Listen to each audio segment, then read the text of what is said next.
We're live. Who's live? We're live. We're live? Yeah, we're live. Ah. Hey, everybody. This is like the opposite way to look now. What do you mean? You're still over there? No. I'm over here. Look this Oh. way. You're still over Now we're better. there. Well, how come it's the same for me if I look over there? That's odd. I don't know. Oh, I need to send an invite. Invite away. Let's see what's going on in the comments. Jeremy's here first. He says, I'm here first. Oh, Jeremy's always here. 30 minutes ago. Liked, and in fact, you got a bunch of posts here. First, liked, and waiting. Jim Pitts says second.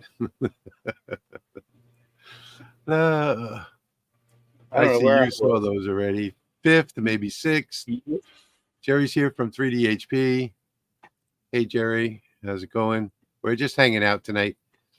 In fact, I don't even have a project for tonight because I am working on that screen over there, and I'm working on merging libraries. So I've been working for a long time on the 10, 20, 30 watt for the laserMATIC. They'll probably come out with a 40 watt before I'm finished, but yeah, anyway, I'm pretty much finished with this. Yeah, now I'm just doing the merging of the three, which is going to be nightmarish because there are just so many materials in here. I've been working all day trying to rearrange my shop a little bit, organizing it, getting I saw that. I like that new floor. And then my power went out, so that put me behind. Mine too. It was out for a little while, and then it came back. But I've got a couple demos prepared if anybody wants to see them. I'll wait a little bit and see if we have any laserMATIC fans. I should post this live stream in the laserMATIC group and tell them I'll do a live demo if they want to see it. Oh, we were just talking about this. Jerry says he picked up some PMags and steel for testing on his fiber today. We were just talking about we've been planning a PMag demo for some time now. In fact, we had it planned, and I bought some PMags, and they didn't work with the library that I had. So then I just went ahead and filled those and put them on the shelf. And Patrick sent me some of his PMags, and now we're going to actually do the live stream. Looks like Jeremy just popped in down there, Patrick. Yep, he did. I just saw that. But where's his face? He doesn't have a face. Jeremy, where's your face? Hello, Ruben Perez. I'm gonna get there he is. Let's bring him in. There he is. Hey, Jeremy. Sorry, I had the wrong camera on. That's all right. Ruben Perez is saying hello to you. If you guys don't know Jeremy, it's Jeremy from renamed HTL Customs, and he's a friend of mine, and he's going to join in and chit chat a little bit. Carl, this is Patrick's stream. So this is being done on Patrick's channel, and he just asked me to pop in and keep an eye on the because I've got 4 different versions coming in. And what are you going to be doing, Jeremy? Steve says that he is here. Jeremy looks like he's still working on collars with his 300. Yep. What is it? Color or collar? Color. Collar. Collar. I still say it every night before I go to bed. But it doesn't work. This is a collar. No, this is a color. Wait. Collar. I don't know. Whenever you say collar, I say greens. It looks like Jeremy's doing some testing. Did you say greens? Yeah, collard greens. Collard greens. Got it. You never noticed that before? I've been doing it for like 3 Well, months. I know you say it. I just never figured out why you said greens. I just went with it. I'll just roll with it. And Carl is saying that English color. Color.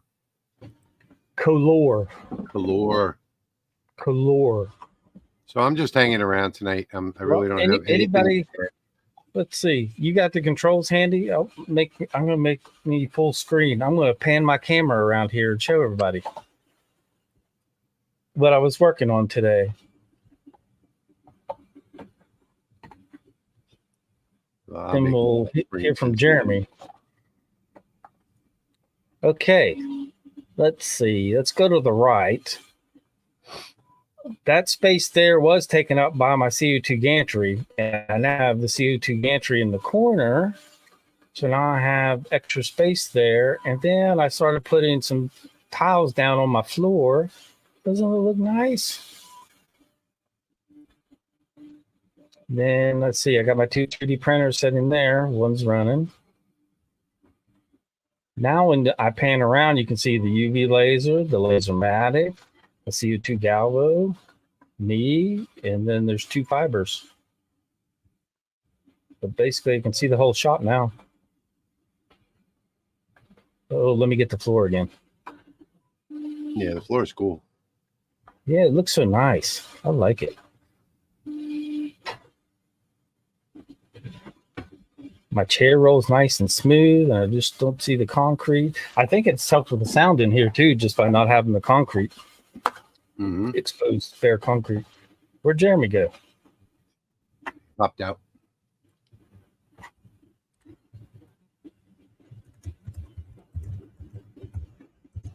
Sorry if I'm not paying attention. I gotta work on this. No, that's all right. I was going to go over here to the comments and see who we have new. Mercer Outdoors, Terry Moss, Terry Genero, Jim McCall's here, Kevin Murphy. Hey, Jim. Yes, Kevin, I have got collars on brass, besides brown, tan, and black.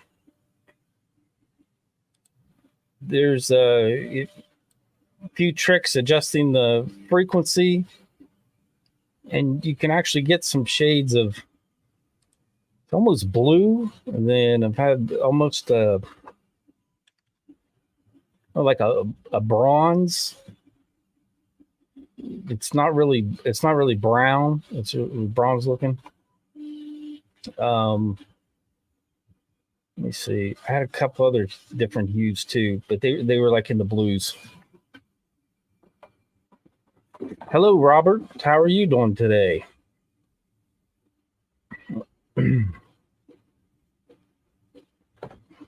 Thanks for sharing, Jerry. Appreciate that. What did Jerry share? Oh, the stream. Jeremy had to reset. I think I just heard Jerry pop in. Yep, we have another guest. Pop when he pops in. A different kind of pop. Yeah. Well, now that he's listening, we don't want to say anything bad about him. All right, guys, we have Jerry from 3DHP. Hey, what's going on, Jerry? How you doing? Hey, Jerry. How you doing? Bad. Oh, that awesome alien behind you. I love that thing. Yeah, it's pretty big. It's kind of in the way. And it made for an awesome short on YouTube. I love that short too. Yeah. Yeah, it offended a few people that my wife's cussing in the background, but you know, it is what it is. So I mean, if you're that offended that you can't handle a couple curse words, how do you make it through your day? Yeah. In life in general? Yeah, on a daily basis, that word's kind of like my word of choice around the house more, but I don't use it on stream. But yeah, I went to a place today called J&R Steel, and this is heavier than what I currently have that you sent me, just a little bit heavier. And they had a big long piece laying there in a scrap bin, and the guy snapped it up for me on a big giant machine. I don't know what you call it, but it snapped it instantaneously, and he didn't charge me for them. I got 4 of them here. Of course, they're oiled. I got to clean them up, but I got lots of material for testing on the fiber laser. Wow. Oh, wow. And that's free.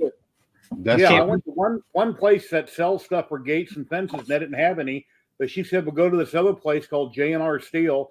So I typed it in on my phone. It was on my end of town, sort of. And I went there and I walked in and told the guy what I was looking for. I took a sample with me, which is a lot lighter material, to kind of tell him what I was doing. And then he found this.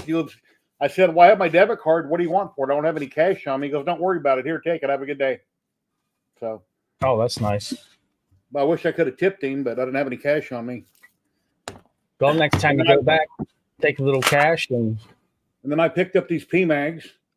Yep. They're around $10 a piece. I thought I was going to get free shipping on them, and there wasn't free shipping, so I had to drive clear across town and pick them up. Yeah. And I asked them if they had any busted ones there I could use for practice, and they said no. I should have said any gun parts that are busted or blowers or anything is cracked, the way any sort of polymer plastic I could test on. But anyway, so I got some here to play with. And since I don't have the LightBurn camera set up on the fiber, I need to, I guess, take a close-up picture of it, put that in, do a template over top of it, check it on the laser and see if it kind of lines up, and then figure out some settings and possibly go with settings that you sent me and see how it comes out.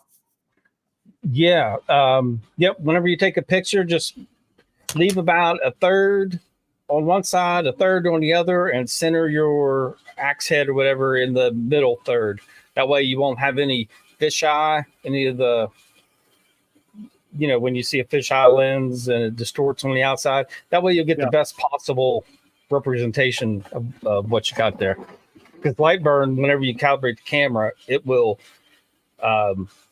account for any fisheye lens or any lens distortion.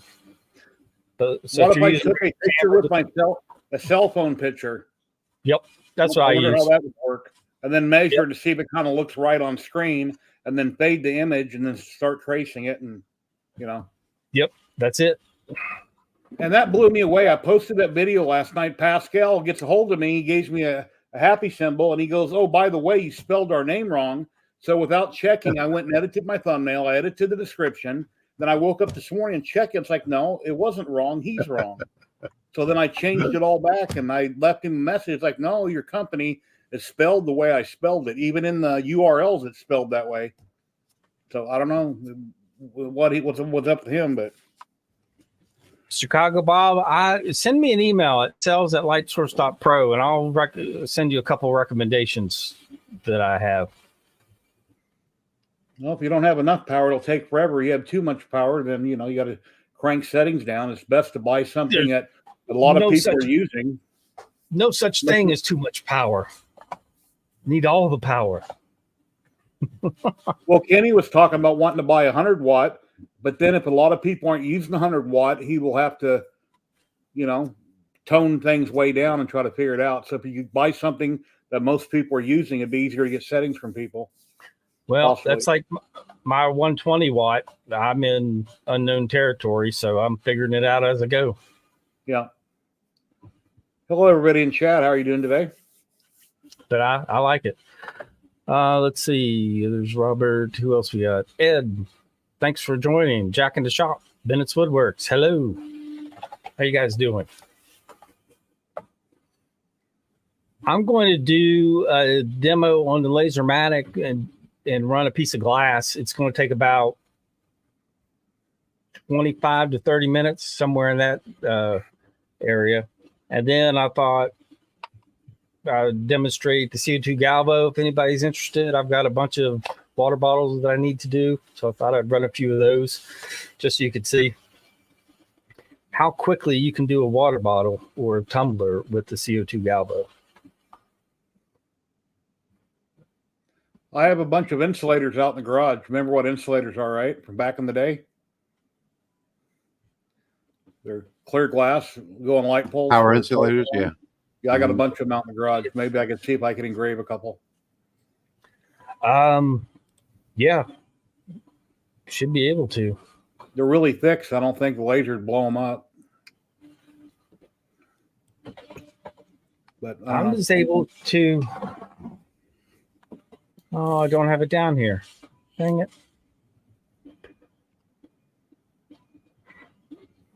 I need to go get it.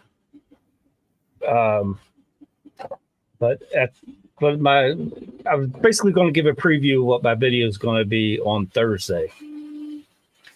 So what it is a trivet, basically a little glass trivet from Dollar Tree. It was $1.25, and then engraved the back of it, and then so the front looks really nice and it looks great with the laserMATIC.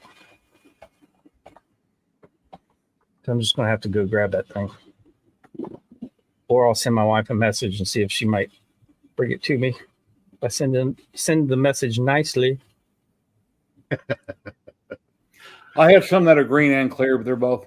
Merrill, Here, I'll do voice I to made it text. back. hey, Jeremy, how you doing? Can you please bring me the trivet that I engraved that's on the table?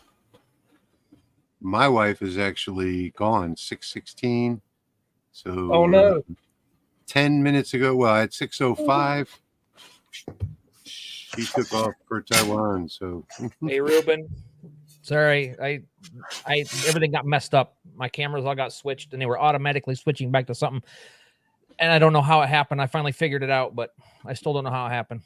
Here's what I got today, Jeremy. Nice. Here's 2. Then I got 3.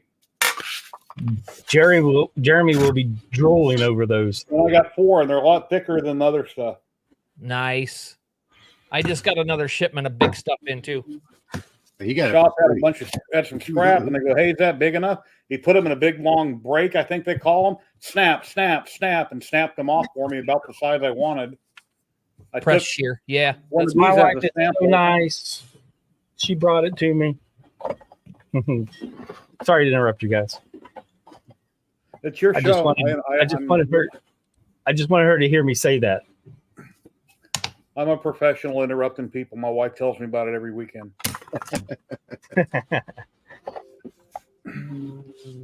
Oh, go ahead, continue. And then I got these. They're $10 a piece on sale. That's what I pay for them through my wholesaler, so that's a good deal. And then I have a couple Patrick sent me that are cut in half that I can try to engrave the inside. And once I decide I want to waste $10, then I'll experiment with one of these. Hopefully I'll get my settings right the first time, that maybe I can get lucky and do a good job.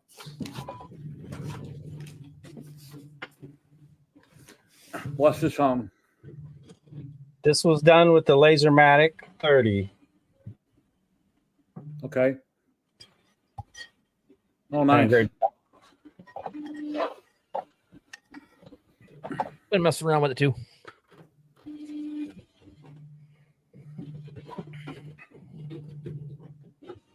Hey Herb, how's it going?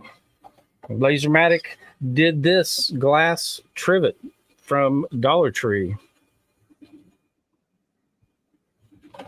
Now I took the little nubs off before I painted it so that I could do the whole thing. So you could put those back on and still use it as a trivet, or you can put it in some sort of little stand and have a little decoration. We'll put a little command hook on the strip on the back and then hang it up, or do something like that. But $1.25, you can't beat it. I love going to the Dollar Tree. You get, especially looking for their seasonal display, because it gives you ideas of what to do for your YouTube channel. Yep. Black. IBN Carter asks, what's the best laser for polymer frame stippling? Jack replied, a 20-watt fiber would do a nice job. Yeah, it would. But then if you want to end up doing the frame, you're going to want more wattage. I did.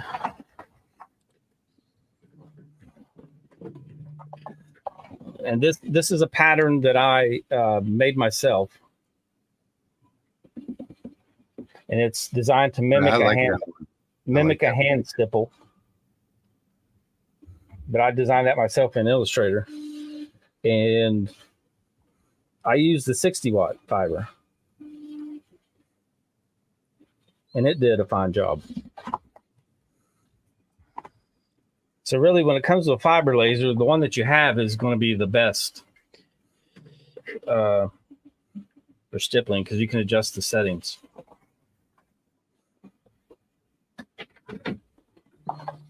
Yeah, so on my camera there, to the left is brass and to the right is copper. Copper, you're not getting a whole lot out of copper as far as color. I did get a little bit of red tint at the bottom, but the brass, I did some pretty good colors there, I guess. Have you tried aluminum, Jeremy? Yeah, you're not doing anything but white, gray, light white, Okay. darker light white. I found a ton of diamond plate out in my shed. It's all aluminum. Some people say you can do clear anodized aluminum and get like some darker marks on it, but you're going to etch in and it's going to leave, you're going to feel it. So you're not going to get like a Z mark, what they call, on aluminum and have it dark. Uh-huh. At least not yet.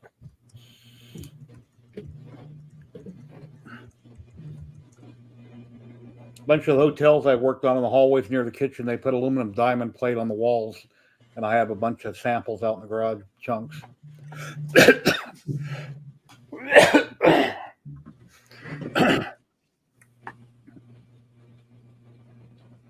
And my son's home from work. My grandkids and my son have the COVID again. Oh no, I was still getting over mine. Say, Rick just had that last week.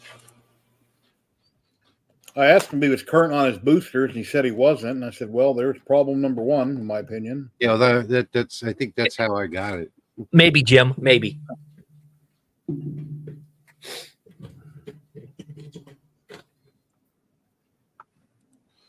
All right, where was I? I'm going to open up LightBurn and see if I start getting flickering. No, I didn't lose my place. I'm on green. Okay. If any of y'all wonder what I'm doing, I'm combining libraries. So I've discovered that if I make sure my camera is set to Yeah, it's blinking. none, it still ends up flickering. But if I minimize the LightBurn window, it doesn't flicker. It makes no freaking sense.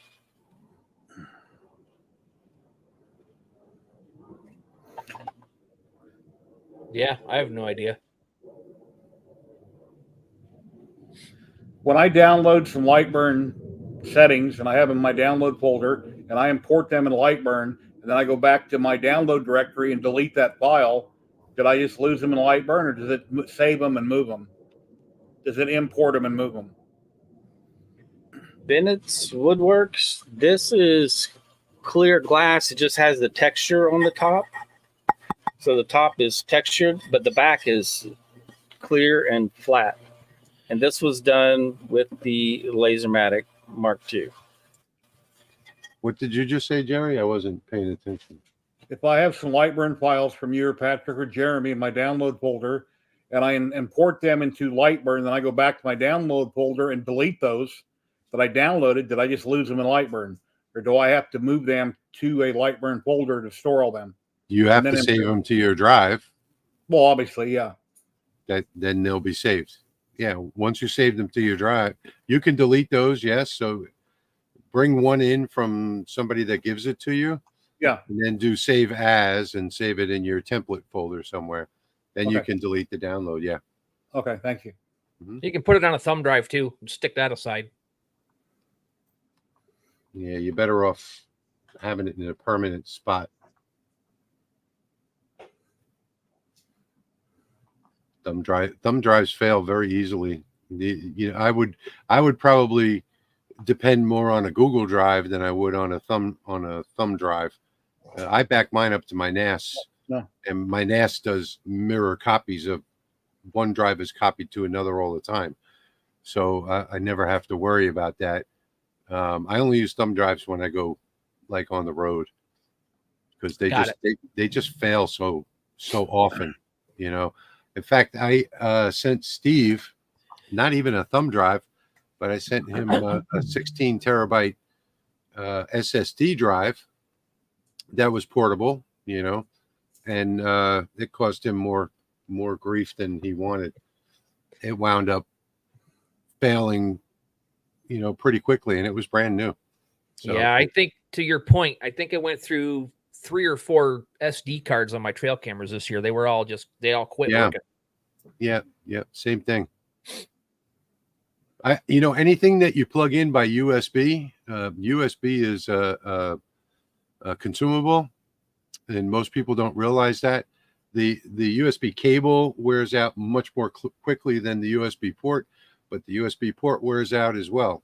So, you know, you can buy new USB ports on Amazon and change out the ones in your computer. But, you know, with the cables, they just don't last very long. And especially the USB-C, you know, everything's moved to USB-C. And I find that I like the old, which one is that? The printer cables, the big square, you know, that you plug into the lasers and stuff. Those last forever. Oh, the big 9-pin things? No, it's just a square. It's like a square with a big hole in the middle. It's a printer Just cable. Like you same as your plug on your laser. I think it's a USB-B or something like that. Oh, yeah, that's what goes in the back of the laser. Yeah. It used to be all lasers used it, and those were, you know, foolproof. Those work perfectly.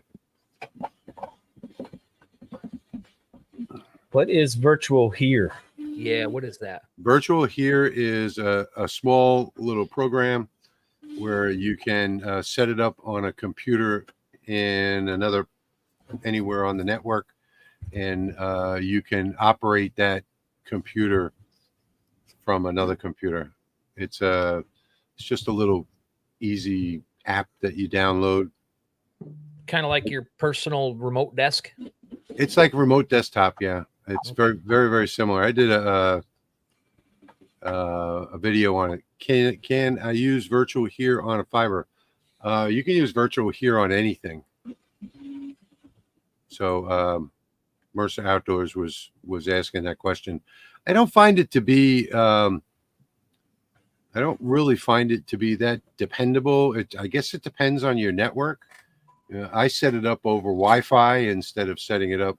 The computer that I had in this shop was on Wi-Fi and not plugged into the network, so it worked fine for me. So, but I'm going to guess that over Wi-Fi, it's probably not as dependable as it would be, especially if you're streaming packets, you know, through LightBurn. So I would probably hook it up with a network cable. Let's see. Folks in the audience, have you ever used LightBurn's center finder tool? And if not, do you want to see a demonstration? Yeah, I don't like it. You don't like it? No, you can do a demonstration of it, though.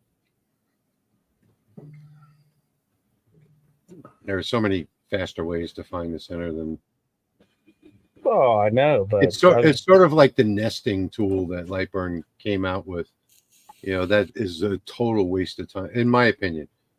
Some people might love it, but I do not. I can nest much faster than LightBurn and that third-party website can. Yeah, Jack, that's what I got a 1080 Ti in this computer. EVGA 1080 Ti SC. I got it for doing VR back in 2017. What do you call the center finder? Is it the bullseye thing? Yeah. It's under the laser tools, I think, center finder. It gives you create different points, like in a triangle, gives you the dead center or so. I don't even remember now. How about Febreze? How about with wood? No, Steve just needs to take some of his Axe body spray and spray it on that leather. Febreze. Anybody got tips to remove the smell? After I engrave leather, I always run it underwater and let that clean all the soot and stuff off, and that helps with the smell. Just rinsing all the burnt bits off. Yeah, I don't have water in my shop right now, so it takes me about 3 days to get rid of that smell. I use I'd have to go look and see what it is because I can't remember what it is.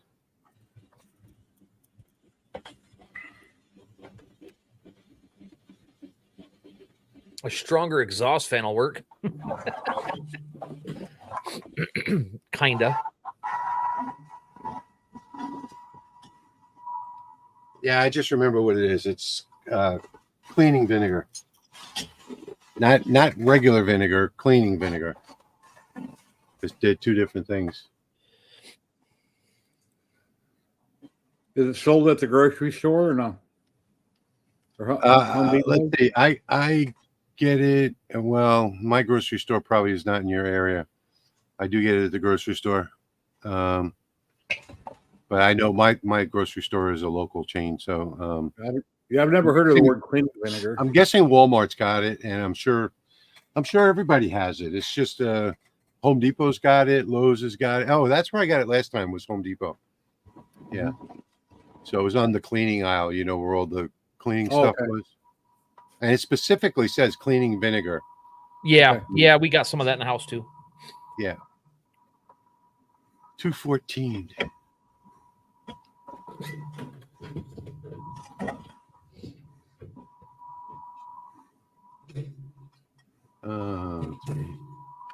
319.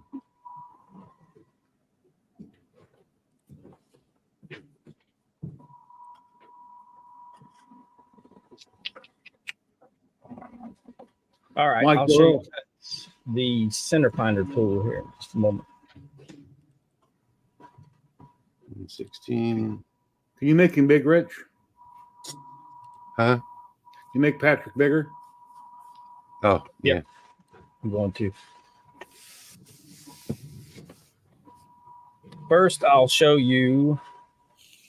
Let's see. Let me use this one. Just a second here. My directions are different now.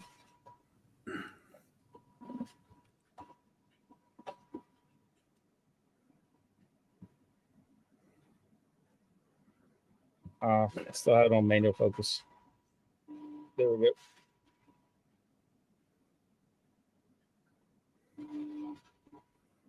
All right, so I'm just going to place that trivet is placed just randomly, not centered in the very center of the bed or lined up with any particular points. So let's just say you want to find the exact center of it. Then we can use the center finder tool in LightBurn. Why does your plastic look clear in the back of your laserMATIC and not yellow? Just dirty. Yeah, exactly. Okay. That's all the dust from running that glass. Okay. I need to clean it. I didn't get to it today. So if you go to LightBurn, if you go to laser tools, you can go to center finder. And it says set first circle point. So at this point, what you want to do is use these move buttons with the diode. You want to use the move buttons and go ahead and fire your laser.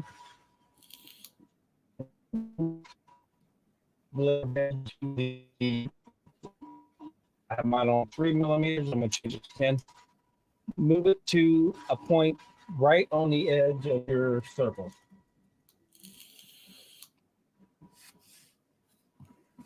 Just be any point. You just want it right on the edge. All right. So I have my first point, and it's set on the edge. And let me show you where that is. So there's point 1. You can see the lasers firing there. So now I'm going to go back to LightBurn and click set first circle point.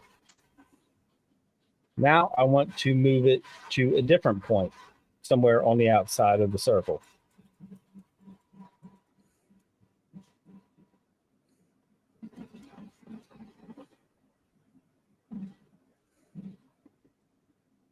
And sometimes if you're 10 millimeters too far, then you just have to adjust it. Right now I have it on 3. All right, so now I'm on the second point. So at that, now that I'm at the second point, I can click second circle point, and that's a tongue twister. Then you go back to your move tab, and then you want to just move it to another position. I'm going to set this for 30 millimeters as my move direction or distance.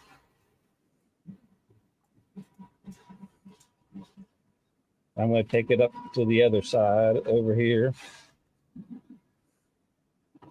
I'm going to change it back to 3.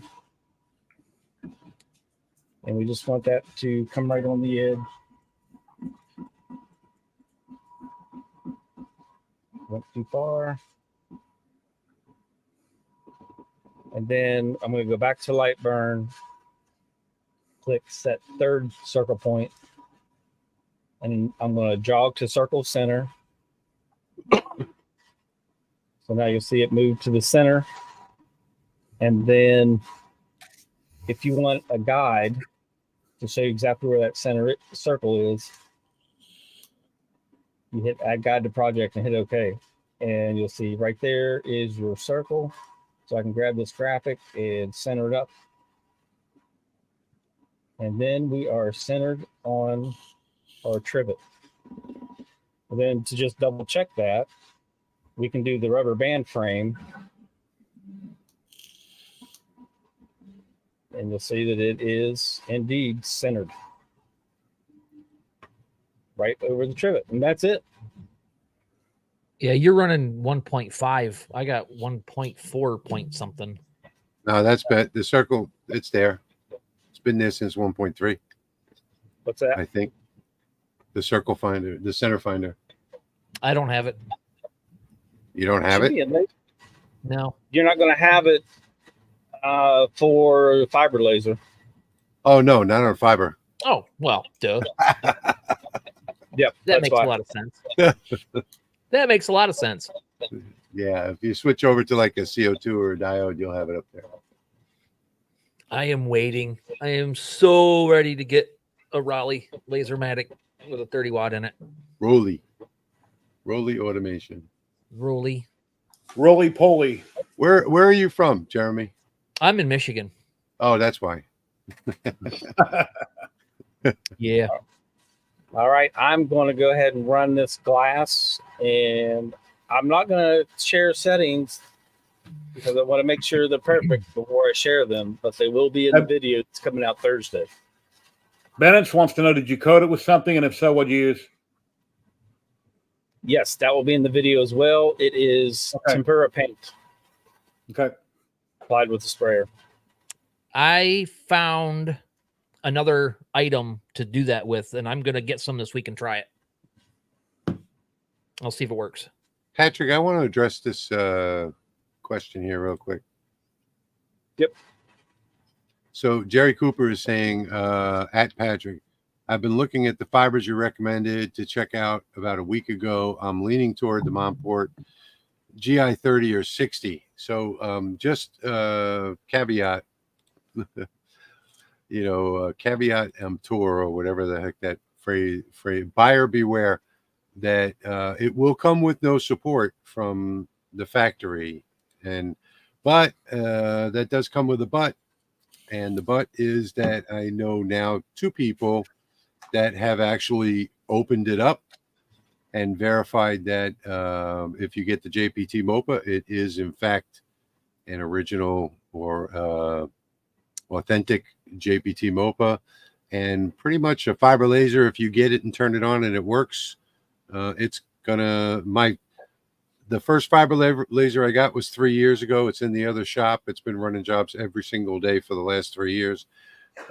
Everyone that I know, I don't know anyone that's had a breakdown of a fiber laser. Do you, Patrick? Yeah, but it's rare. It's very rare. So if you get it and you plug it in, it works. You don't really need the warranty. You guys looking for fiber lasers, I was doing Monport support for a little while, and I had to stop. It was just, I'm just going to say I had to stop. I'm not doing it anymore, and I will never do it again. Period. So that's basically what you're going to get with support. Did you have problems with the machines? I did support for 8 months and never had a single issue with the fiber. I'm linking these guys, the Noah Laser Smart 2s that I have here. They're my favorite format for fiber lasers. With them, you will get support, and some people negotiate to not get the training, but if you do buy the training, that training will be with me, and you'll get an hour of training with the laser so we can get it set up and running, get your first burn, that kind of stuff. Or if you already know that, those basics, you can get it up and running and then wait till you have some more advanced questions and then set up the training with me. But those Amazon links are for the Noah Laser. I do have an affiliate link for Monport as well. So if you do buy Monport, you can go through my affiliate link. And if you go through my affiliate link, I wouldn't be opposed to, kind of help me out a little bit, just answering some basic tech questions, but you're not going to get any tech support.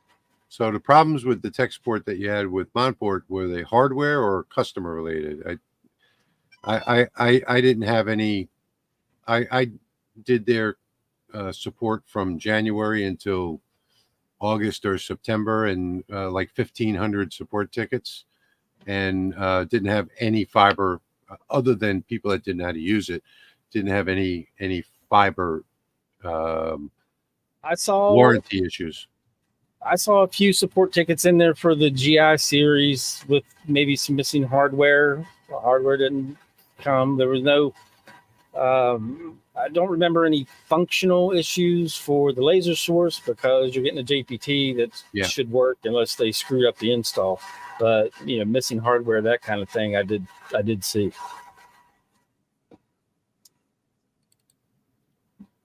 $130,100. I was going to say oh, go ahead. Go ahead, Jeremy. I was going to say the only thing that I've seen, like on Facebook or on like Discord and stuff, is people having issues with like power supplies or a cord breaking inside or something.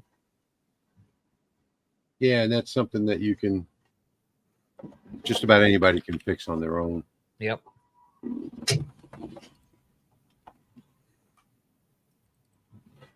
$120,100. Yeah, if you guys want to see why I like the Noah Laser Smart 2 and the form factor it's in, I can show you that. It's basically the same form factor as the CO2 that's behind me. I have the Noah Laser right there, and I have a third one over on the other side of the shop. So I have 3 of those, and I'm a big fan.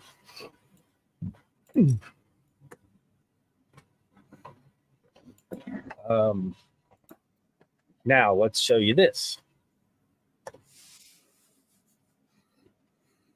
Burning some glass with the laserMATIC.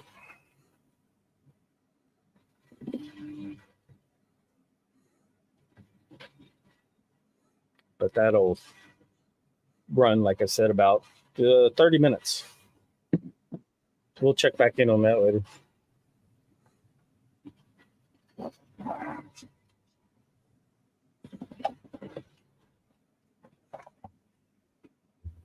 I guess I'll go ahead and show you guys why.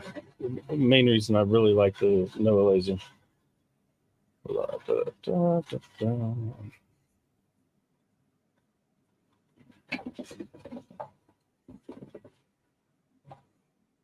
Let's see, there's that.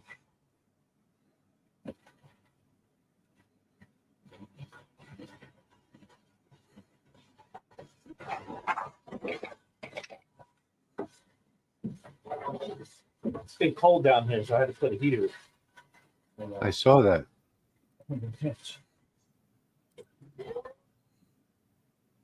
Yeah, Patrick, Iben Carter is asking if you can stipple with a Monport GP20 or 30. Yes, you could. All right, and are there any templates for mimicked hand stippling that he can get somewhere, like the one you showed. I saw a couple, and I haven't been happy with them. The guy that I stippled that gun for, he actually purchased one on Etsy. It was called a hand stipple pattern, and the template didn't line up, and there's no way to adjust it without deforming it. And then by that time, you're starting to mess with the pattern that was inside, and the pattern that was inside wasn't, I don't know, it wasn't very complicated. So I just redid it and made my own. Bennett's Woodworks is asking if you paint all glass or just clear glass. I've only done clear glass. I have worked on the dark brown glass, and it explodes on contact with a fiber anyway. So I haven't. Yeah, that's nasty. I had that problem with the brown glass too, and other people did not. I think it was, I think Steve said that he did brown glass and didn't have a problem, but he wasn't using the fiber. Yeah. So I had that problem on both the fiber and the diode, where it just fractured into 1,000 pieces. Yeah, my wife's got these oils, and I was trying to do all of her little bottles and see if I could label them, and nope. If you have a large lens installed, a larger lens like a 300 or 400, and you need extra space out front, you can slide the galvo head forward. And that's a nice feature. Or if you for some reason need it moved back, you can slide it all the way back. So you've got a lot of adjustability. And if you need extra height, you can actually loosen these two bolts. Yeah, that's nice. Like if you want to do a suitcase or something like that. Spin the whole power a full 360. John Ballard is asking if you have any thoughts on the NOAA enclosed laser, the 50-watt JPT. Patrick. I personally think it's fine. I don't have any issues with it. If you want to have the enclosure, I don't like the enclosures on the fibers. If I had it, if I was going to take it to a craft show or craft fair or something like that, having that enclosure would be handy. And then you can still open it up and do work on it with it open, so you don't have to have it closed. And then you can still, move the head back and forth and twist it around. But basically, I just don't like the enclosures. If I was going to do an enclosure, I would get one of those big. I can't remember who makes them, like Comgrow or somebody, but they're about this tall, about that wide. Yeah, the big tents. You can just stick a whole fiber laser in it and zip it up and let it run. I would just use one of those. Yeah, Steve is saying that he uses masking tape instead of painting it. The only time he fractured glass was too much power. That's on a diode. A couple years ago, Rich had me buy some masking tape for something. It's white. I don't even remember why I bought it anymore. Big roll. That was transfer tape. Okay. Yeah, transfer tape because I use that on leather, and that way there's no cleanup on the leather afterwards. Mm-hmm. So you coat it with the transfer tape, and then you run your job, and then when you peel the transfer tape off, well, there's nothing left. And I also use that on glass as well. So hey, I do very little glass though. I was going to tell Jack to watch the live stream that Jeremy and I did together if you haven't watched it. And if you have, give that a try, glass with the fiber laser, because I got it off the microscope and it looks a lot like glass with the UV laser. It turns out great. It had a nice fracture to it. Yeah, I watched that one. Matt German's here. How's it going, Matt? Hello, Matt. Keith. Hello, Keith.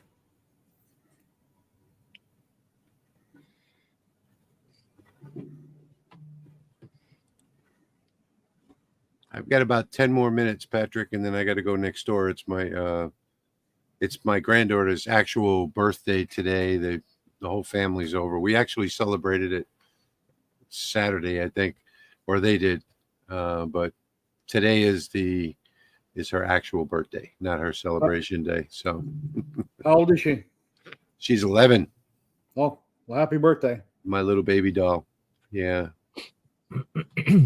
Well, tell her happy birthday.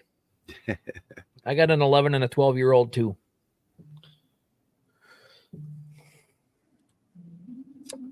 Ike is saying something about leveling on the fiber. All of my fibers are level themselves. I mean, they don't have to be on a level table. I saw others that have needed shim to get them level. It wouldn't be something that happens to Monport solely. That's mine's shimmed from a variety of manufacturers. Mine's got shims under the base of the tower and underneath the arm coming out where the head's at. And why would you need it to be level? Just to be perpendicular with the bed. Yep. You want your galvo head to be level with your. Oh, so yeah, okay, I get not you with now. the ground or your table, but with the actual I got you. table underneath the galvo head. You know, I never even checked that. I was having bad issues right now until I did that. Until I got mine leveled up. Make sure it's parallel. Let's check mine right now.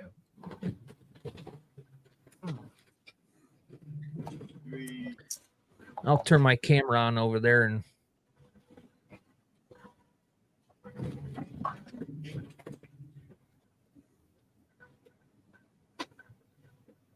Yep, that's level. Tell you what I'm going to do. I'm going to show you guys. Let me change microphones. I never thought to check that. And that's level. Oops. I can't turn my camera. Can't see the bubble. I just measured the distance between the work bed and the galvo, front and back.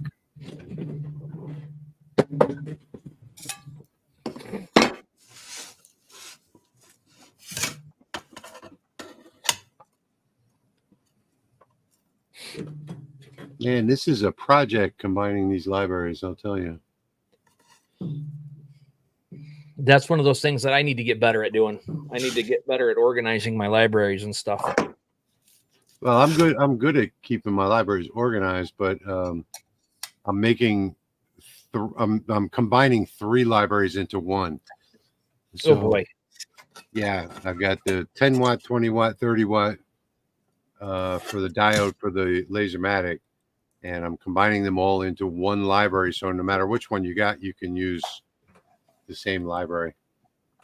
I don't like using masking tape because I hate weeding, and I would just have to weed that masking tape. I'd rather just be able to run it underwater and rinse off that paint. That's why I use transfer tape.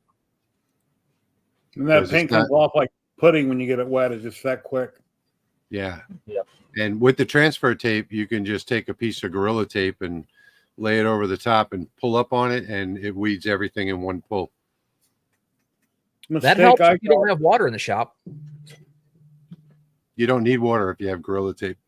I actually don't use Gorilla Tape. I use orange commercial tape like this. When I bought this off Amazon, it was like $8, and I should have never bought it. And you go to the dollar store, they're $1. Yeah, it's $1 at the dollar store. Yeah, I was going to say, I just bought a couple of those at the dollar store.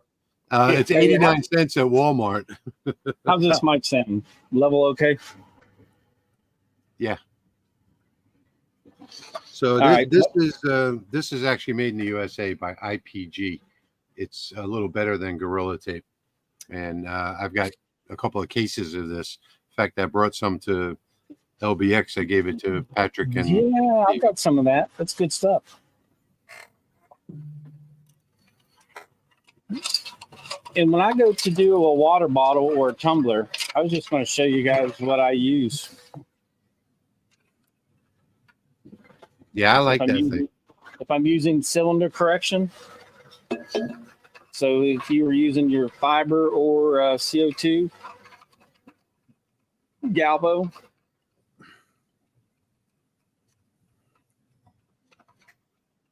This is a vise that I scaled down, but it's available on printables.com.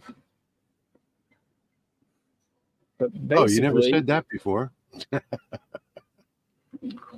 Yeah, it was in I the didn't one know that. video. But yeah, basically, you can adjust those however you want. But for this water bottle, it's straight. But for a tumbler, you spread these out or make them closer, and then you can have your tumbler perfectly leveled. Cool. I use my little laserMATIC level. You can see that it's pretty close. Then now if I start to spread it apart, it's not level. Oh, cool. Put it all the way back together, it's level. But You then got that what I on do printables? is lock that down so it doesn't move around. Yeah, printables.com. What's that? I was just asking if you got it on printables. Yes. Seems like everything I get off of printables actually works as compared to like, Tinkercad or something like that. It's scaled down, and and then I modified it to fit on my rotary jigs too, so you could do 3 tumblers at a time. But that is let's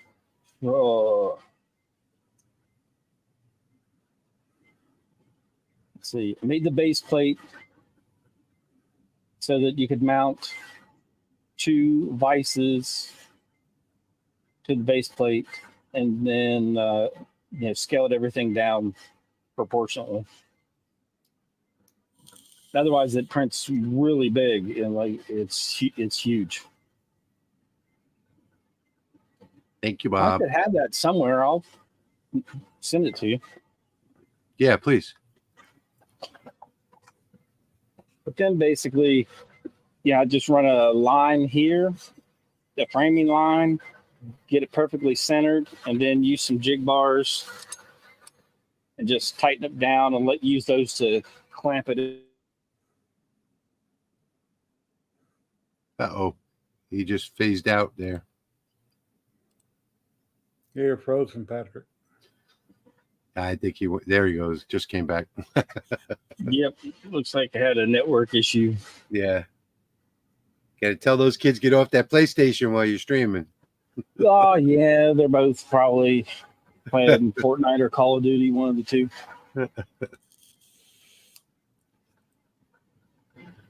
Okay, well, it's about 7 o'clock. I am going to go next door that way and have some birthday cake and see the relatives. I haven't seen any of them actually since November. So because I couldn't participate this year for Christmas and New Year's, so being sick. But I'm going to go. See you, Jack. Take care, Rich. Have a great night. See you, Rich. I'll talk to you See later. you, Jeremy. Bye, Jerry. Take care. You all have fun. Do my best. Why don't you two talk amongst yourselves if there's some topic you want to talk about? And I'm going to set up to run a couple bottles on the CO2 download. I Sounds just got to good. go over to I've got to go over to my other computer and get it set up real quick. Well, Patrick had sent me that axe head, and I ran some cleaning passes on it, and then I took a bunch of coins he sent me to get it level. Then I took my little measuring bubble that came with my Raleigh, set on top of it to get it just right, and I went over with like 200 passes. He recommended from the settings he gave me that I used, I believe, for the 100 watt, either the 80 watt or the 100 watt. So I ran those settings, and I showed it in my video. My video on the fiber laser I put out yesterday wasn't that good because all the stuff that I think I did was real amateurish and nothing wow about it. So, But that's fine because guess what? You just got it. that's why the title is called newbie with a fiber laser. That's what I titled it. So You should have seen the nonsense that came off of my laser when I first got it. Oh my gosh. And you think you're doing really good, and then you're like, nah, nope. Nope. And then Patrick had linked me up to a site that had a bunch of free files. So I ungrouped some of the files, and I found a pattern I kind of liked. I put that in LightBurn, and then I copied it 3 times, lined them up together, regrouped it, cut off the ends, and I basically made a rectangle, and that's what I went over the head. I didn't follow the angle of the head perfectly. Well, as a matter of fact, I'll grab it, but it came out all right. It looked like a chevron, sort of, kind of, to me.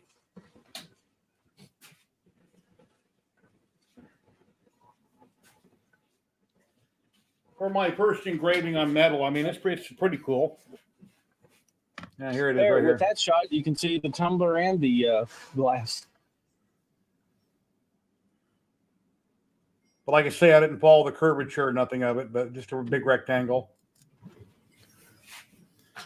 Yeah, I watched the video at like 1 o'clock in the morning last night. So You can grind that off and do it again. Yeah.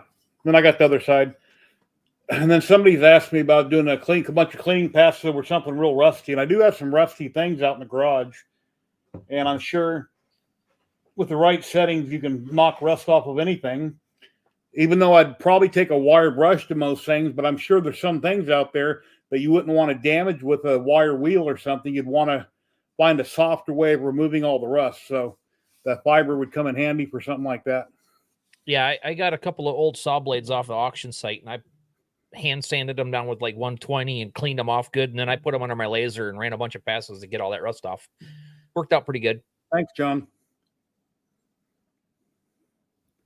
Yeah, Jerry has so many hobbies here. I work on this, then I go to that, and I work on this, and I go to that. You know, I got that big alien done behind me, if you guys seen the video on that. And now I'm trying to get caught up on fiber content and learning all that I can learn.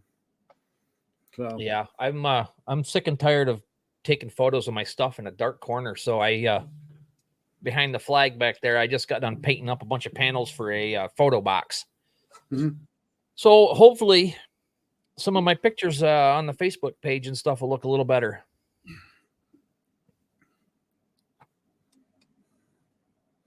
Yeah, it's kind of funny. I don't know. The person that I'm going through with my fiber laser company had contacted me after I uploaded the video to him, and he said that I spelled the company name wrong in the description and in my thumbnail. So I got up out of bed, you know, and I went in, I changed it, and I re-edited my thumbnail and re-uploaded it. This morning I checked it, and it's like, no, wait a minute. The front of the machine has their name on it. I didn't spell it wrong. Their links to both their websites are spelled that way, so I went and changed them back. I don't know what the deal was there, but no, I did not spell it wrong. I started laughing out loud when you said maybe he was drunk. That was yeah, funny. I mean, I don't know what else to think, but I mean, are you no longer with them? You're just a disgruntled employee. The I or the A is not reversed. He says, yeah, a lot of people spell it like that, but I'm thinking your URL says that, and it says it engraved on the front of the machine in giant letters. So no, it's not a mistake. I don't know. Yeah, I had to re-upload my last color video with the 300 lens because the sound was perfectly fine. I have my stereo running. I have all this stuff. It sounds just like the rest of them. But when it rendered and uploaded, for some reason, this mic didn't show up very well. So I had to go back in through and go by scene and click on where I'm talking and max the thing out so you can hear me. I've had people on my videos in the past on 3D printing. I'll have my music turned down in the background while I'm talking. And when I tape it, it sounds perfectly fine. But then people complain, oh, your music is too loud. I can't understand what you're saying. Yeah. And I'm thinking, I watched one of your videos yesterday. If I would have had on headphones, that when the audio jumped, it would have blew my ears out. Yep. I think that's probably why you made a comment. So, yeah. Yeah. Once I got in the house and watched it on my TV, I was like, oh, that sucks. So I had to go back out here this morning and fix it. Yeah, I render to my hard drive, then I watch my stuff before I throw it up on YouTube. And then after I upload to YouTube, then I rewatch it. I'm thinking, oh man, I should have done this or I should have done that. But I already pre-watched it before I uploaded it. But I still make mistakes a lot.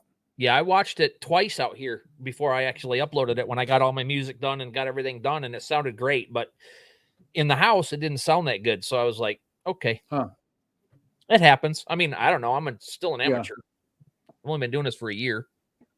Yeah. What do you you got some artwork for the PMags yet? No, I don't. That's going to be fun. Those are fun to do. I got a friend in Texas said he's going to send me a bunch of stuff, but he hasn't done it yet. I don't have any artwork. Anything that would actually look really good. Well, I'm when gonna Joe send- Biden I'll said send that, you, I'll send you a bunch. yeah, he's got a lot of stuff. That camo pattern is pretty cool. Okay. And Joe Biden said something about your standard capacity 300 round magazine. I bought a dozen PMags, and that's what I put on them, and those things went flying out the doors like crazy. 94 millimeter diameter. So I'm going to use cylinder correction, and I'm trying to figure out how big I want to make this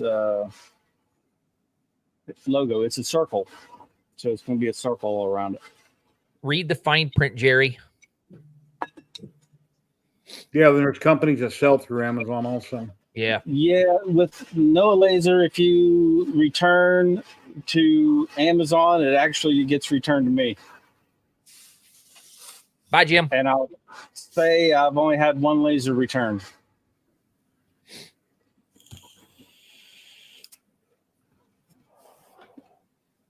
See you, Jim. And be careful when you're buying from Walmart or Amazon that you're actually buying from them and not a third party that's selling through them. So I heard about a guy in a game system yesterday on the news that bought through Walmart, but it wasn't actually Walmart selling it. And then he changed his mind. Walmart.com probably. Yeah, then he changed his mind, and then a week or so later, he got a package delivered in the mail that had some kind of a dumb little toy in it that he had to sign for. So he signed for it. Walmart considered that he received his gaming system for $300 and pulled the money back out of his account. And the news people couldn't get a hold of the seller that's selling on Walmart, nor would Walmart take them off and take them down. So even though you're buying from a reputable big company, be careful who the seller is that's selling through them. Yeah. Is it actually coming from Walmart or Amazon or a third party like somebody like me that's selling through a bigger site? But I wouldn't burn people. So I try to go, even if I'm getting stuff off Amazon, I try to go and look up the company that it says it's coming from just to find out what's going on with them. Then Amazon usually ships faster than Walmart. And Walmart, one day you get this, another day you get that. Next week, here comes something else. I just go there and get stuff. Myers, Walmart, Dollar Store, whatever's around. And then all the Walmarts have different prices on the same item. They're not all the same prices. Well, it's I found that out with some of the stuff I was selling here too. It's just demographics. It's your city you live in and your state that you live in and what the economy's doing. Well, I bought a satellite component years ago from one Walmart a couple miles away from me that was like $75. And then another Walmart a couple miles away the other direction, they wanted $200 for the same part. So I'm talking price differences on the same item in the same city. So you just got to be careful. Wow. Yeah. I've only seen that looking stuff up online. I've never actually encountered it. Yeah.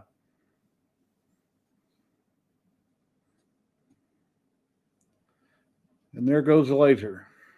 Patrick, you said you're using your Galvo CO2 on that tumbler? Yep. All right. Yep. And I think I'm going to go with 80.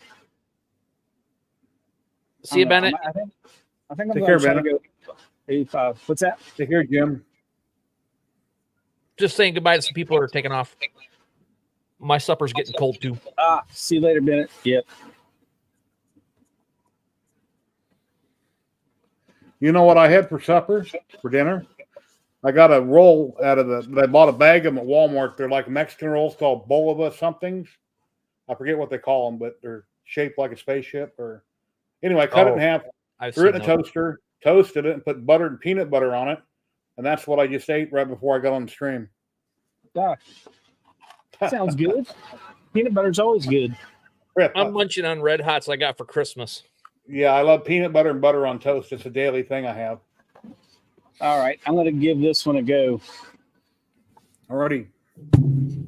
Big screen. Let me give you some light here. Give us the big screen too so we can see what's going on. Yeah, I'll do the big screen in a second. So I still got to hook up my LightBurn cabinet on my fiber. I have one from Comgrow, LightBurn compatible. I just have to mount it, angle it, Bacon fixes everything. There's a little more light. Actually, might be better from this side. Western Bacon Cheeseburger, Carl's Jr. They're the best, but I don't go there very often. There you go. There's some light. All right. I wonder how far around the sides I can reach with good definition. That's what I'm going to do. I think 94. I'll frame it for you. There's an 80 millimeter.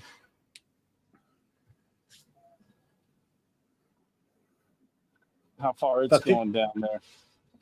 I see another video guy did a big round emblem, and it did go down the sides to a certain degree, but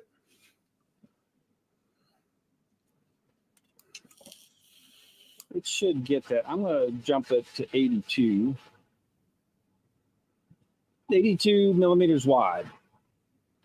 And go.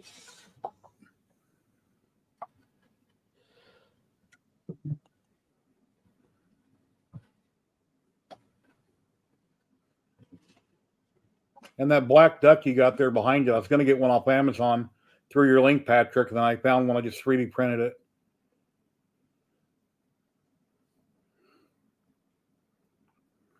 And I already screwed that one up. Just this is my test model anyway. Rotate. Is your air assist on? No, just because it would be loud. I normally run it just to keep that those flare-ups down.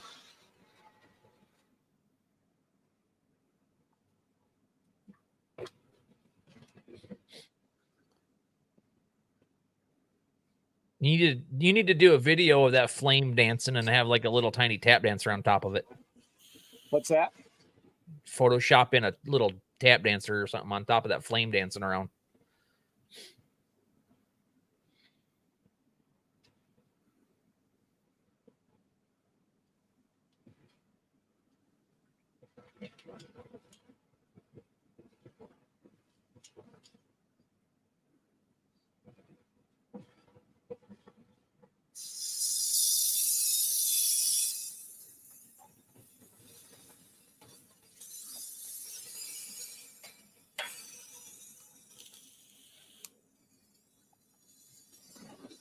There, now the flare-ups will disappear.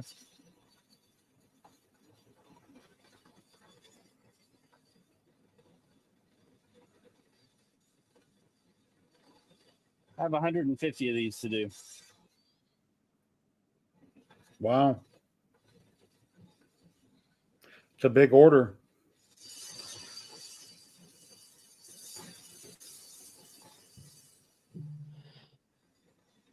Did you have to buy the bottles too, or were they sent to you to engrave? Nope, I bought the bottles.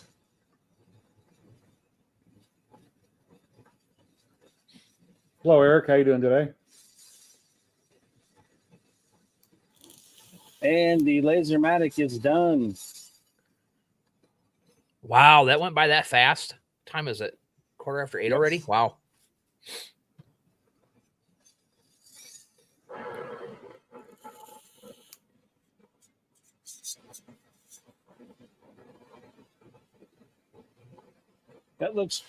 This looks pretty good. It's a little too ovalish for me. I need to increase the width another couple millimeters. I already have it increased 2 millimeters, so this will make it 4 millimeters wider than it is tall. And I think that will fix it looking a little bit too oval. Yeah, I thought cylinder correction was supposed to do a lot of that, but I've had that issue before too. It does, but sometimes, especially on the like larger, the wider it gets, the less efficient it is. In my experience. Mine too. I've had that happen a couple times. So I'm going to make this wider and run it again on this side. That's why this is my test model, so I can get that width exactly correct. Yeah, I've seen the math in a video to try to get that right, and it's all rocket science. So I think it'd be better just to guess at it until you get it where it looks good. Kentucky windage all day. That's what I was doing on that color test video. I was just throwing crap at my laser to see what it would do on the steel. Today,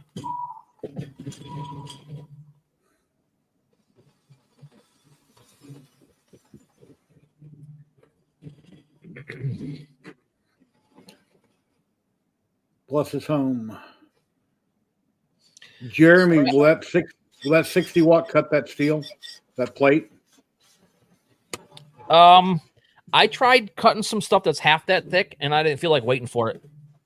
Okay.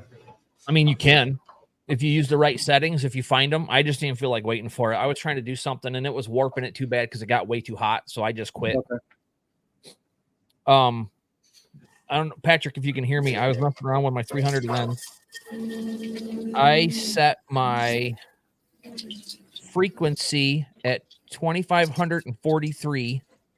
I knocked my Q pulse all the way up to 400, and my speed was at 3,200 millimeters a second. And I got some pretty wicked colors off this thing, some really good iridescent stuff.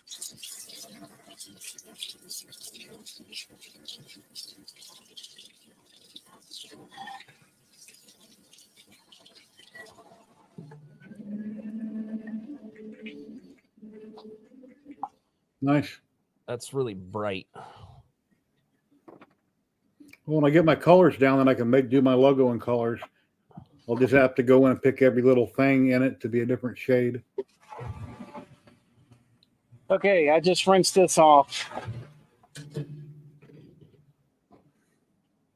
here's the one that just came off the laserMATIC. One of my right hand just came off. And here's the one I did before. So definitely repeatable results. So I think I'm pretty happy with those settings, actually. Heck yeah, man. So this is the new one. So you painted the bottom closest to your face and engraved that side. Yep. And you flipped the image over. Engrave the reverse of the image. Yeah. Okay. Looks good. Now, when you did that, you put the paint down or the paint was up? Paint's up. Okay. I engraved it like this. So Paint side, yeah. Gotcha. Flip the image, the graphic.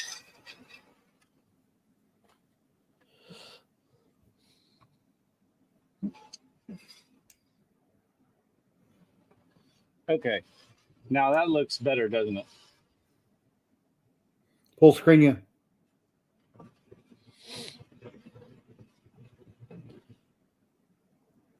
Okay. Here's 1 and 2. Oh, that's very nice. There's 1. See how it's a little squished? Yeah. Then there's 2. And now that looks like a nice circle. It looks good. Nice job. Yep. So I think got it down. I can make the overall image or graphic bigger. I think I can bring that out probably to about 88, close to 90 on this 94 millimeter diameter. You have a lot of leeway with the CO2 Galvo and the lens and expander I'm using.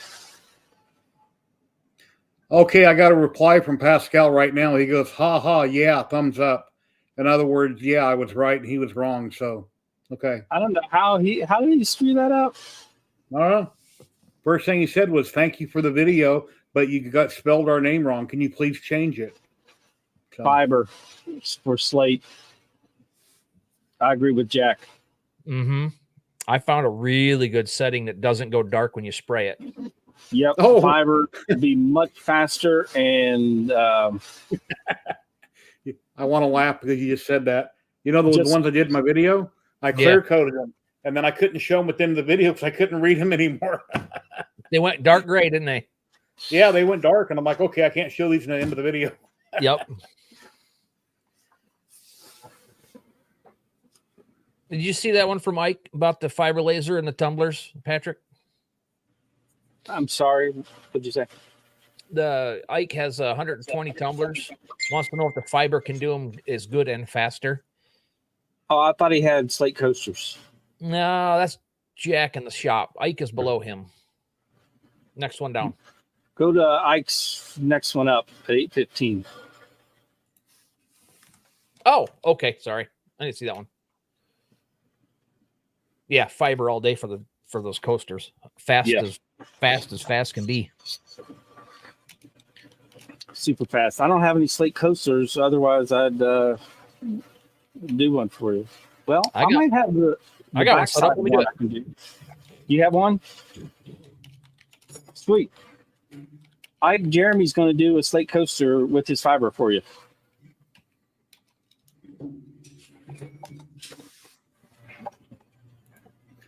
So, Jeremy, once I sprayed them and you couldn't see it no more, what was my problem? Your settings. Yeah, settings. Different settings will produce results that fade when wet or do not fade when wet. Yeah. So you just got to tweak those until you get a result where it doesn't fade when it gets wet. And then spray it, and then when I finally figure it, say, okay, that's good. Is there any other demos anybody wants to see? Fiber, CO2, UV. I'm not turning on my CO2 gantry, so I'm not doing that. Or diode. So I have the laserMATIC behind me.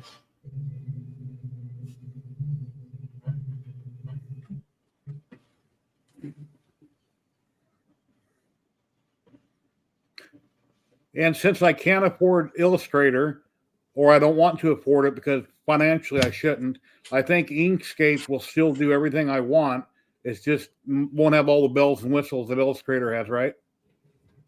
Yeah, it should do everything you want it to. Okay. And I need to make myself a new wallet. I was going to do that tonight too. Just have one of the regular wallets. I think I was going to do basically my business card on it. Or do a QR code. Then if somebody asks me about my business, I can just say, here, scan that. Yeah, Jack, since I have some PMags now, I want to open up Inkscape, do a template, and start working on trying to figure out how to properly make things look nice on these. Jerry, the Noah Laser brand gantries are built like the Thunder lasers. I have one over here. So they're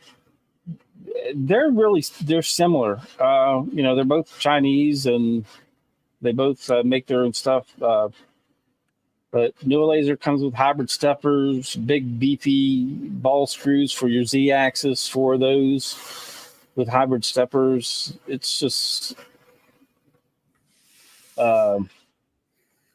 Matt, like the Death Star laser. I could fire up the 120 and let it go hard on some metal.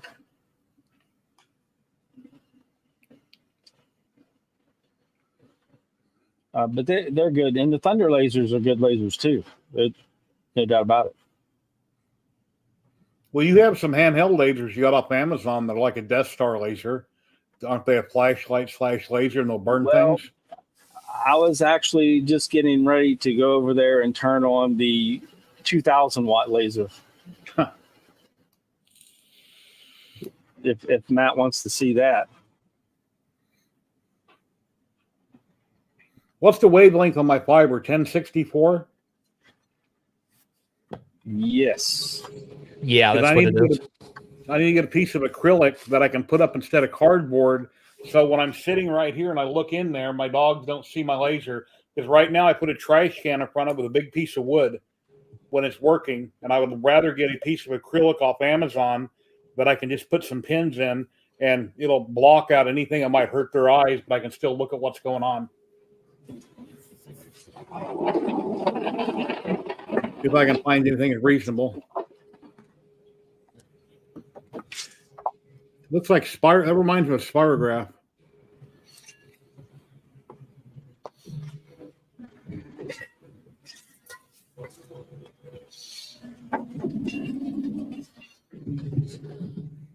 All right, here we go. Firing off the laser.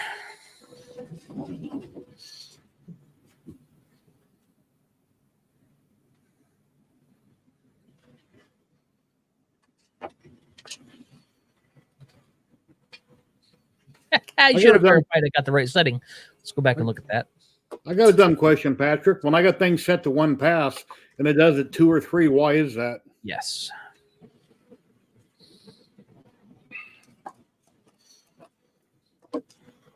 What was that, Jerry? I didn't hear you. I'm sorry. When I have things set to 1 pass on some of my settings and it does it 2 or 3, I'm just trying to figure out why it doesn't just do it 1 pass and stop. Do you have crosshatch enabled? Yeah, check your crosshatch. Okay, I must have. And it's coming back at other angles. That happens to me. I want to do 2 passes without the crosshatch, and then I'll forget to turn the crosshatch off.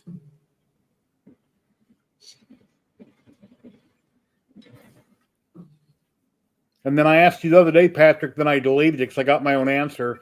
Once I checked the settings when it was doing that axe head, like 250 passes, I asked you, do I have to do a cleaning pass when it's already done? But it was already pre-programmed in it to do so many passes, then clean, and so many passes. Then once the information was right there in front of me. So sometimes I tend to ask questions without, seeing what's right in front of my face. Yeah, no worries. It's like most people on the internet. You post something with an explanation on what they're looking at, and then in comments they ask you what you already told them above the picture.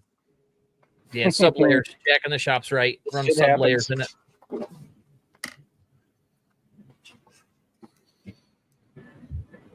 All right, I'm going to plug this thing in just for Matt.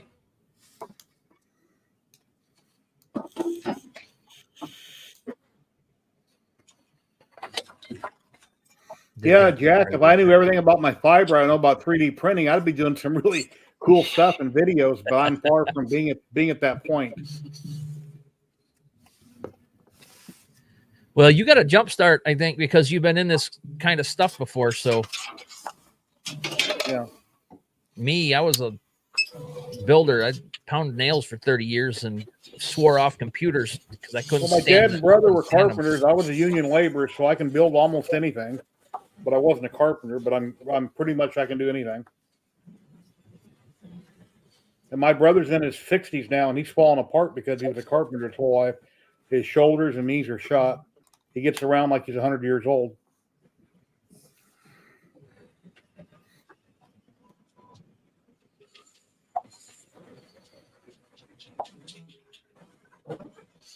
All right, Matt wanted to see the Death Star laser, so this is as close as I can get.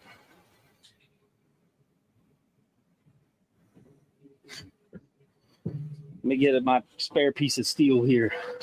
Oh, good, you clear coated it, and yeah, we're gonna watch it dry, and you can see it actually gets a little brighter when it dries.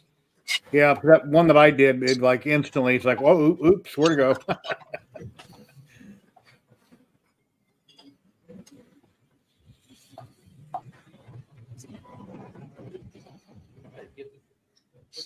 Oh, and in my video about the big alien, I make a comment. I say, and look how big that is. What I was going to say, and I didn't say it, is, I don't mean my stomach. It's what I should have said. All right, now I can hear people. I got both them fans off now. It's the bad part about this I'm like literally a foot away from all the fans with my ear. All right, can you see that piece of steel down there now? And you don't have any animals in the room. You're going to wear safety glasses, right? That's correct. Okay.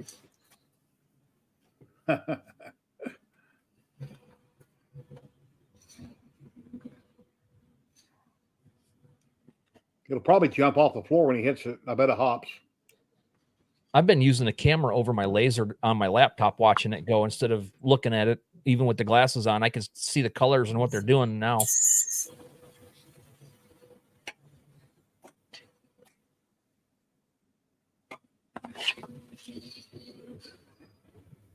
Make your screen big, Patrick, so we can see what's going on. All right.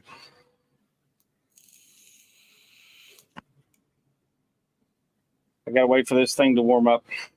Ghostbusters.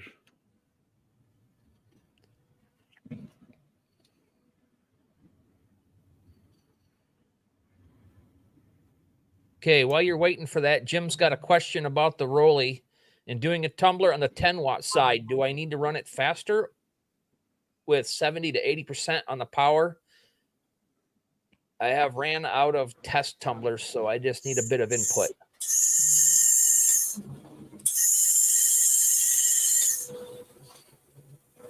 Well, as far as test tumblers, put blue tape on the ones you screwed up and test on the blue tape. Yeah, Jim, do what I do. Just paint them over. I just got a can of spray paint. I just paint them over and do it again. And then when you get it right, you can get a good tumbler for your finished product. Granted, the paint's not as thick as some of the powder coat is, but it'll help. I mean, it'll get you close.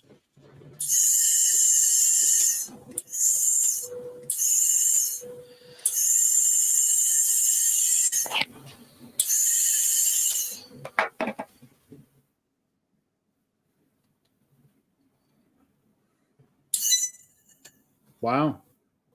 Okay, you ready? Do it. Here we go.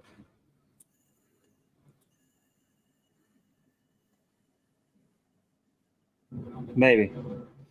Oh, it's hitting this. Give me 1 second. Are you right by your computer, Patrick? I'm pretty close. Full screen it. Okay.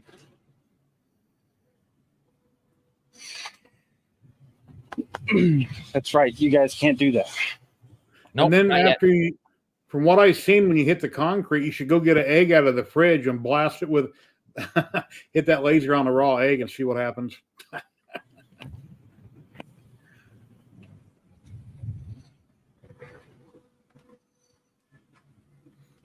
Yeah, I hate spending $10 a tumbler and then you use up all the space. That's happened to me numerous times. And it's like, I don't want to ruin another one on a screw up.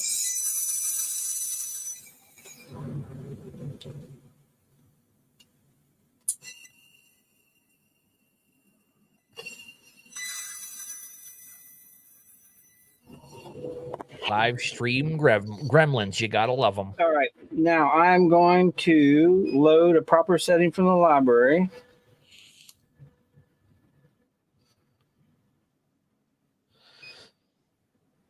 That way we can finally see some power.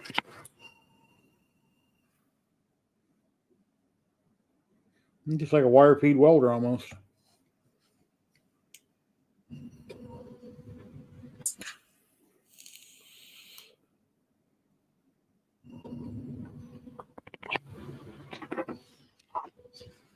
And I'll zoom you in so you can see what it did to that piece of metal there.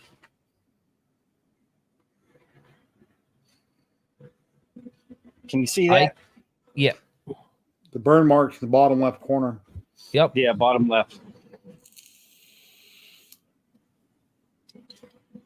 All right, I need some more air. Yeah, Jerry, it took me almost a year to get my fiber after going through everything and even traveling 3.5 hours to go see one live and in person from a company in Michigan here. All right, now can you see? I'm going to go right in this area. Yes.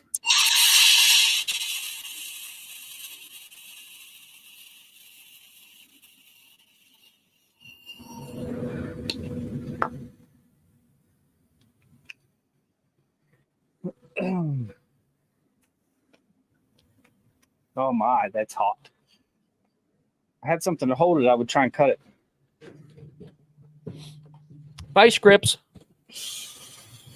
Yep, that's what I'm going to get. I had a steel vise. I have a piece of angle iron too. Here we go. It's got a nice long handle.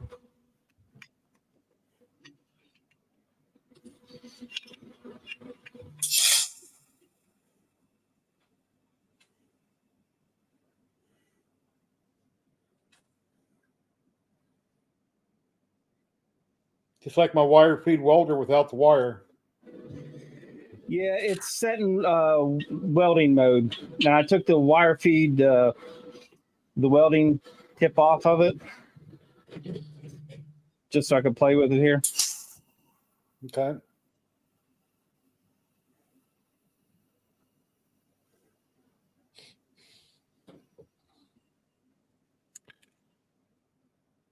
We can't see what you're doing. No, sorry. We just see sparks falling.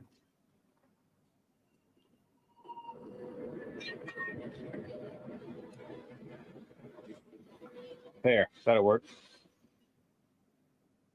Just lay it on that bucket. It'll be fine. Yeah. That damn thing's hot already.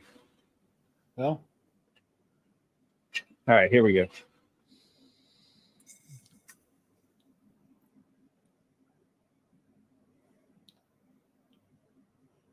Down a hair.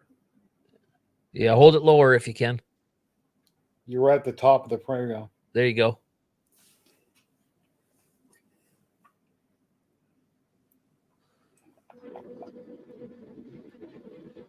It cut through it. It's wanting to re-weld back to itself because I'm not at the perfect focal distance. Because you have this adjusts in and out, so you can get basically lay your cutting tip down and keep it at the exact focal distance.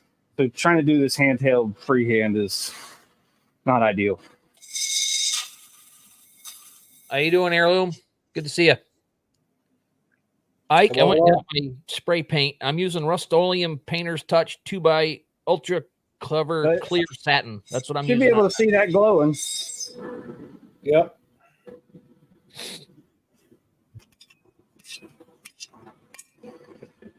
Yeah, it's hot enough to blacksmith. Oh, good.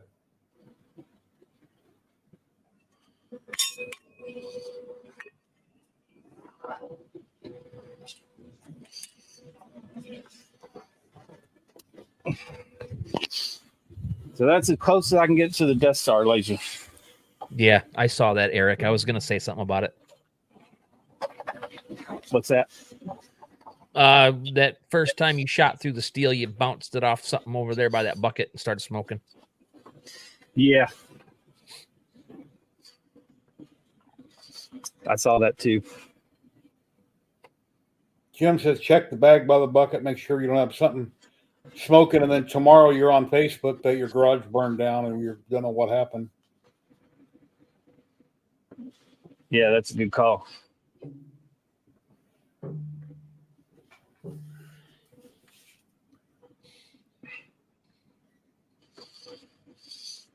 Jeremy, your slate looks good. That's the first time I saw it.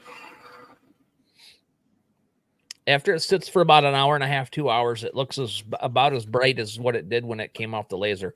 It's pretty dang good. Cloud Ray doesn't really make lasers. They have another manufacturer that basically scrounges your Alibabas basically for parts and then assembles them and then they sell them that way. They don't actually make anything, just so you know. I've got some white fire blankets out in the garage. Some fabricators for a plumbing company on a job years ago on Bellagio. When we were doing cleanup on the roof, they left them lay up there, so I got them out in the garage. So you can wrap up stuff when you're welding or cutting and you won't burn something else.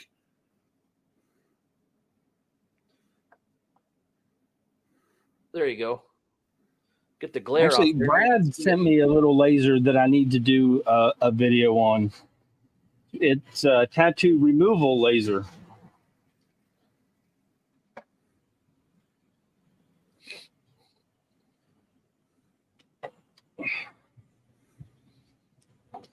And hair removal laser. I need to do a video on it and find out what wattage it's outputting. Well, you've already tried it on your head because I've seen you with your hat off before. Yeah, it works. I should do a review on that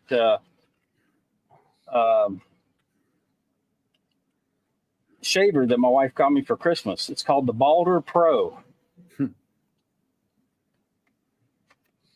That's awful bright.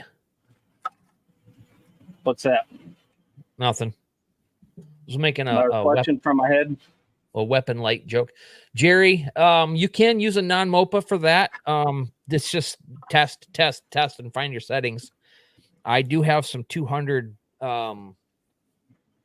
Q-Pulse settings, but they're not that good. You can do it. I just haven't spent my time doing it because I got a MOPA. But this is the hair removal laser. And you can adjust the frequency on it. It says frequency and intensity. Yeah, my wife can use that on my back. She'll be there for a month, according to what she tells me. That's my lens cover, so I don't pick up the wrong one out of the box. But it's basically like a little diode, because the damn thing, you'll see it. See the smoke? Huh. Yeah. Hey, I don't think you really want that shooting on your skin. That would not feel good. No, have you seen the videos of those guys doing that? Their skin like bubbles up 1/4 of an inch. Yeah, so that's, I wouldn't consider that safe for hair removal or tattoo removal. Brand a cat with it, maybe. Yeah.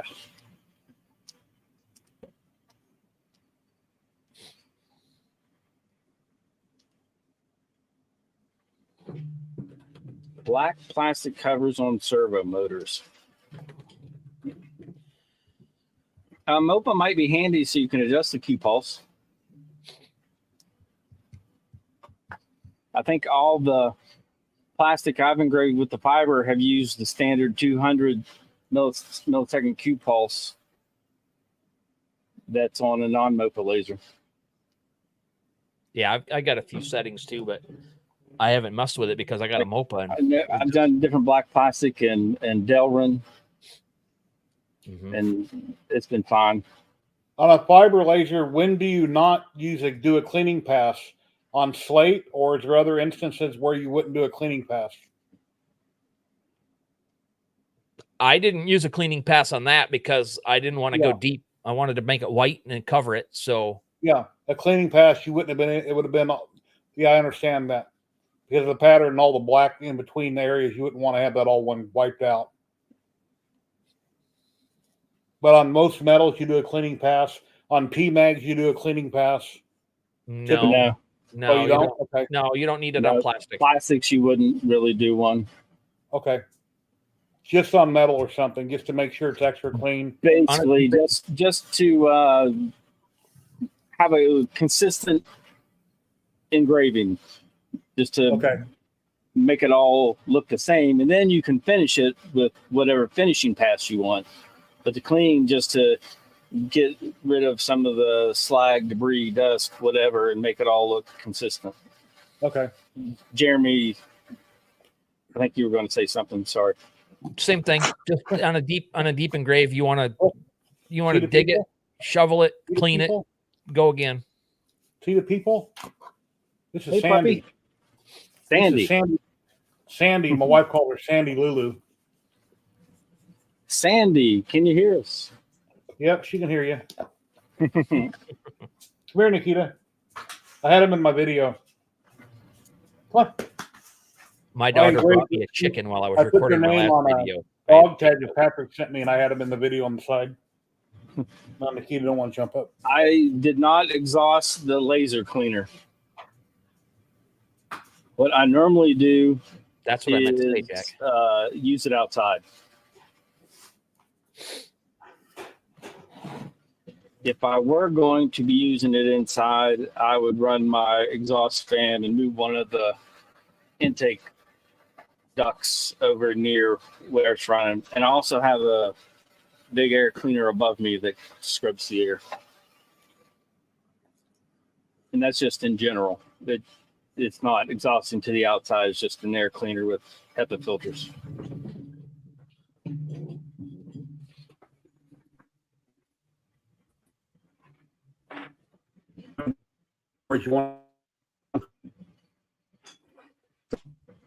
Why would you oil a brass engraving? Sometimes oil can help bring out some of the little bits of debris that are left after you're done engraving.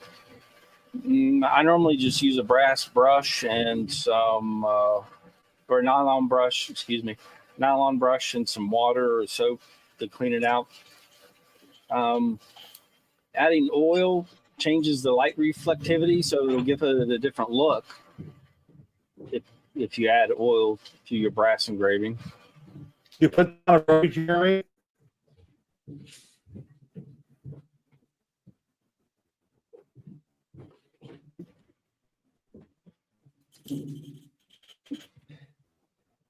Jerry, Jerry Cooper, is the Monport you're looking at? Did you go through my referral link and apply the coupon? Or just go through my referral link and then it might give you a discount. Should be in the description of the video.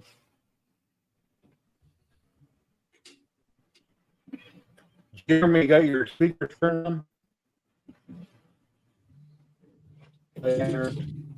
I wasn't by my mic right then.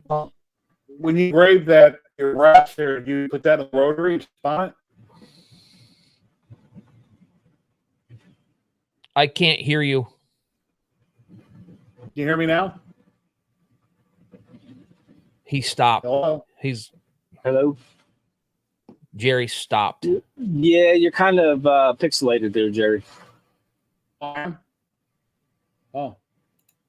Let's say while he's trying to fix that, here's brass that I just oiled.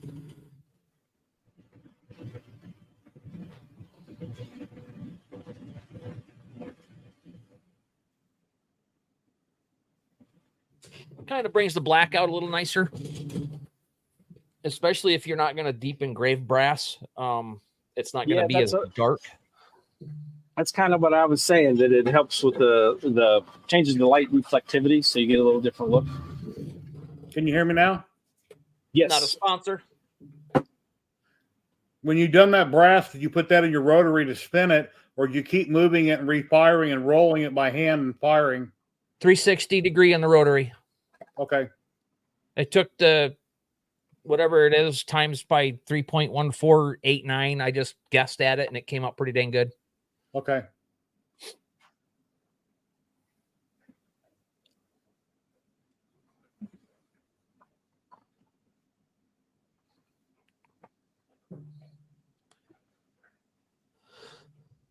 Heirloom I used here. Let me put it back under my camera.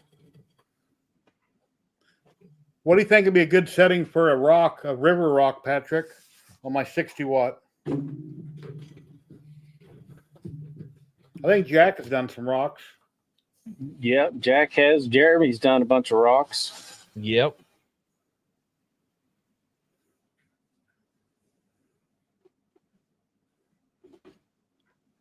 So like you're like a 1/4 inch deep, maybe on a river rock, make some faces.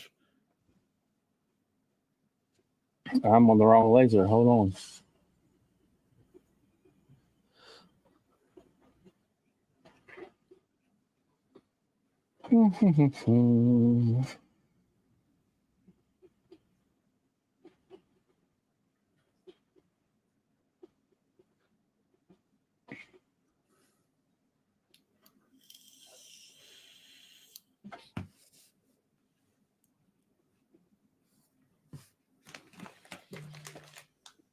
I'm looking for it. What do I have?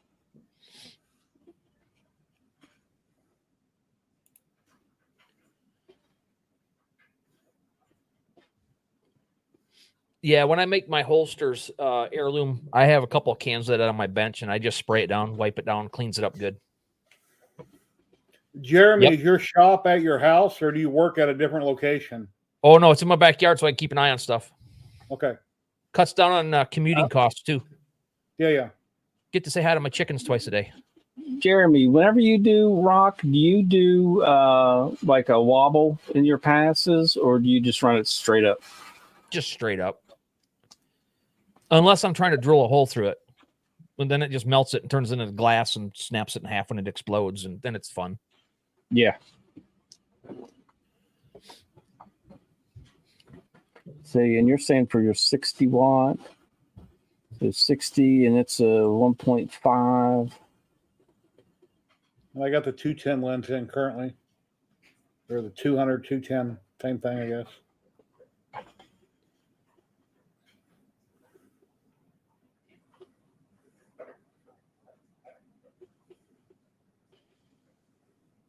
Yeah, mine's fast and hard. I'm running 4,000 millimeters a second for my stone. So for your laser, at your max Q pulse, which is 500, your frequency at which you get max power at that 500 Q pulse is 40. So I would run 4,000 speed, 95% power, frequency of 40, Q pulse of 500. 4,000 speed, 95 power. Repeat that. Frequency of 40, Q pulse of 500. I'm running a 45 and a 200, but I don't want to go that. I think I changed it on my last rock. So I would start there, and then you can experiment with changing the settings around. Line interval, do you use a wider or tighter interval, Jeremy? Mine's a 0.035. It depends on the rock. If I have to get a little harder, I'll that's what I was going to say. A little bit thinner. Yep, I was going to suggest starting at a 0.05 line interval, and then you might have to go wider, or as Jeremy said, if you need a little more punch, you might have to go a little tighter. The darker the rocks, or the better to do. You don't do a light colored rock because the laser won't even touch it unless you paint it black. And then if you don't want it painted black, then it's light colored when you look at it. Yep.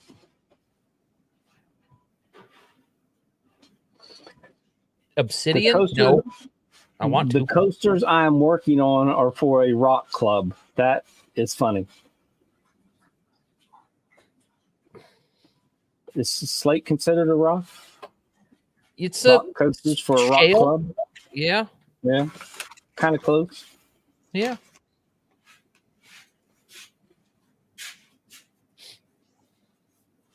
All right. Jack doesn't wobble either.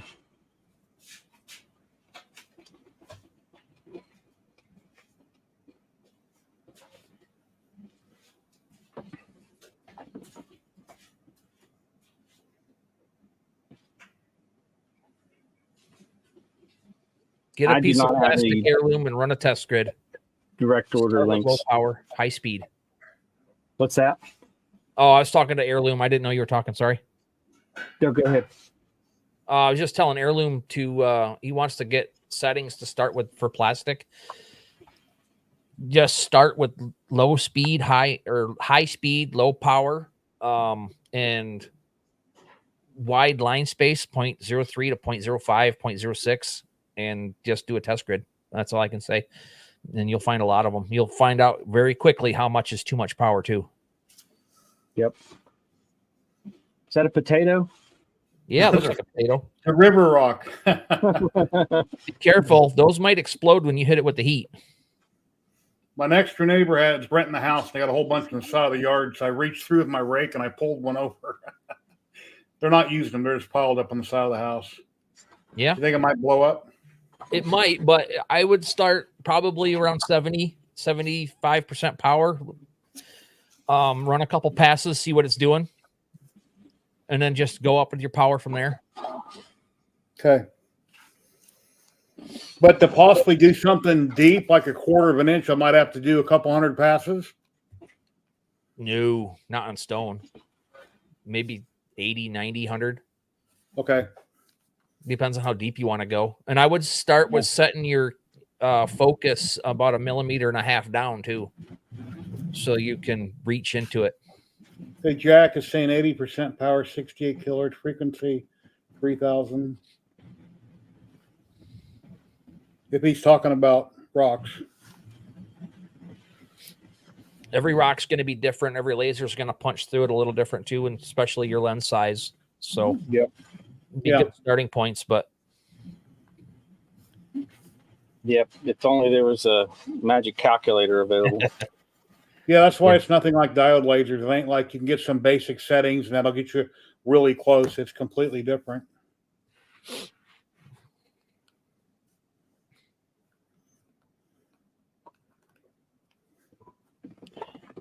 Oh, what should I do now? Does anybody want to see anything?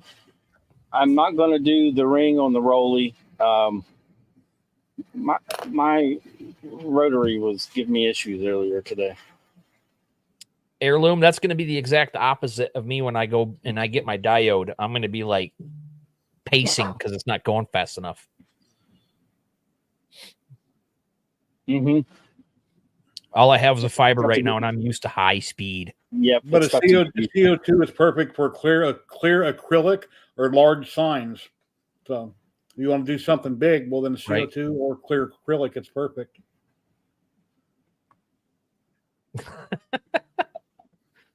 I'd give away my fiber laser for a sizable donation to the channel.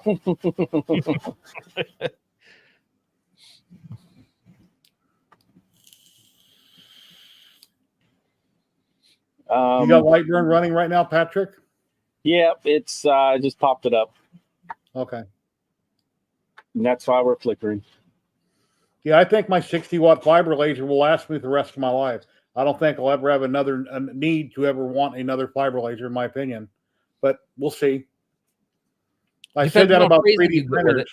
When I had my first 3D printer, I said, well, I don't need another one. And then I got like 20-something 3D printers, and now I'm down to 4 or 5. So anyway. Yeah, you eventually settle in to where... Yeah, you settle in with what you want to actually use all the time and what's collecting dust.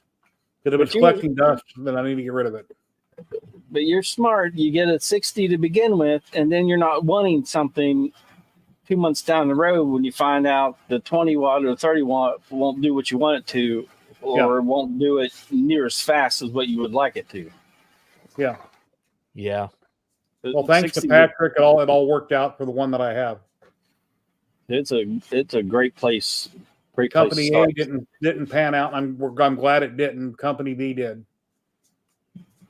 Yeah, we were somebody was trying to sell us a 20-watt quote unquote MOPA, and I got a hold of where I got mine, and we got the 60, and I'm glad I did. I'm so glad I got the big one. I was going to make an inappropriate joke and then decided not to. Thank you. Let me get them a bone.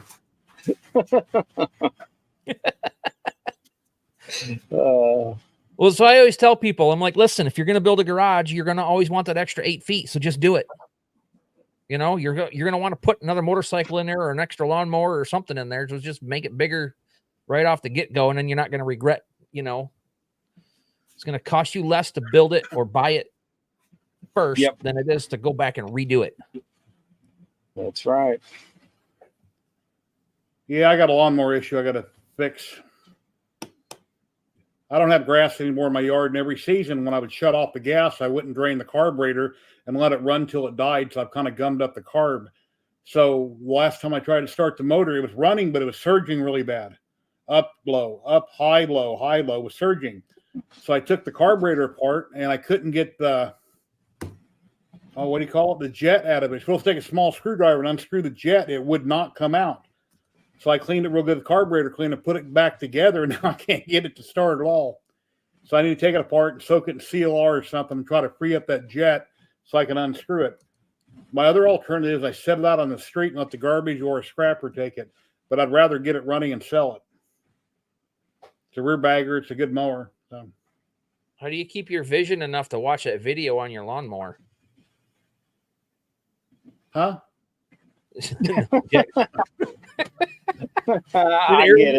Heirloom said he ran out of land, and I was be like, well, that gets wet quick. Oh, yeah, I have a video on lawnmower. Okay.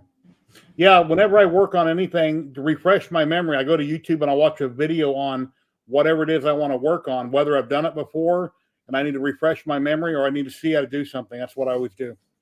Now, it doesn't mean that the videos I watch are always right, but they usually steer me down the right direction. And then sometimes when I watch people's videos, if they go totally off in left field, I know they're completely wrong. I don't even watch anymore. I just change and go to the next video. Yeah. Nothing wrong with a 20-watt, Jim, as long as you're doing feathers or construction paper or something. You'd be fine.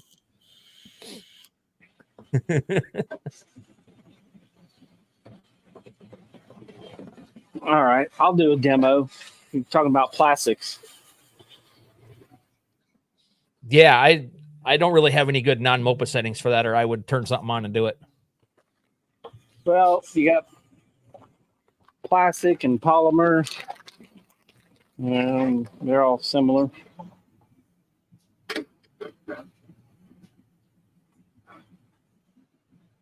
Well, I finally ordered new stickers for 3DHP. The new logo that I have, where I'm standing by the sign, not the one behind me. Oh yeah, yeah. They're coming. That's good. Then when I get them, I'll mail them out to everybody. Let me change my lens. Well, I'll just drop it. So they're going to change it at the store? My hands are slick. Heirloom, that's why they make foundational pillars and pylons that you drill into the side of the hill and then put your posts on it. And you get your, so you got something about this Monport GI series. This is the 200 millimeter lens that it came with. That's half the size of what I have on mine. Yeah, exactly. Yeah. Yeah. My 300 is that small. It's so small, it needs this adapter to fit inside. Okay. And then to use a regular lens, you need an adapter that adapts it to this small. Yep.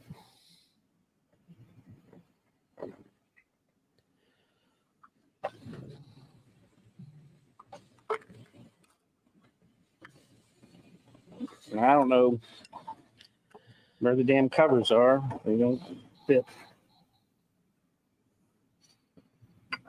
Now I got to put this little tiny thing in there.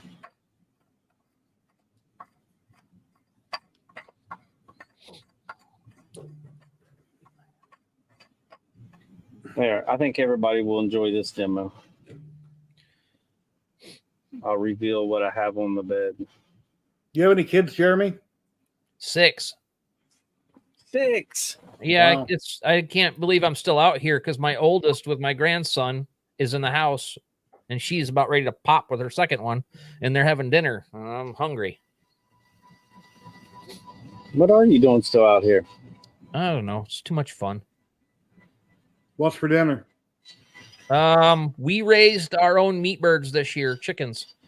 And she did a couple of those in the oven with some stuff. That sounds yummy. They are delicious. Oh my gosh. We're doing about 100 of them next year. Maybe more.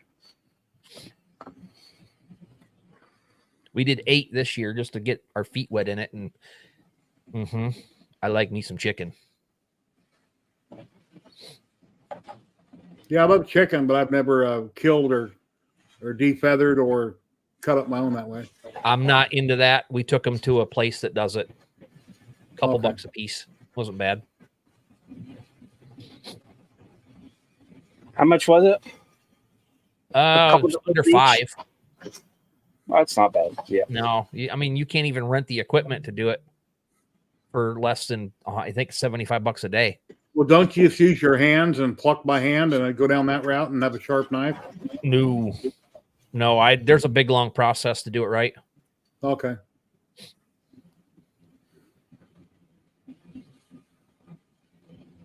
To humanely kill one? Well, yeah, but in order to get the feathers out all the way, and you got to dip them in boiling water and throw them in a big drum that's got a bunch of rubber fingers around it, so it plucks them. You put like 6 chickens or so in it at a time. Yeah, you got to cut their heads off and let them drain, and I don't want to do that.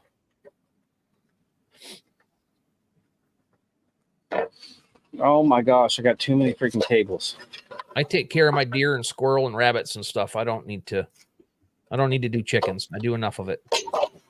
Well, you can have races. You and your wife both have an axe. You whack off the head and see how far they run. See who wins. I did that when I was a kid. I lived on a farm when I was a kid. So, I apologize, chat, but I've never seen it, but I've heard of it. We have an annual hunting camp up on. Sorry, I had to get my exhaust set up there. I didn't want to smell PMAG. Nope, that's nasty too. Yep. Okay, here we go. Yep.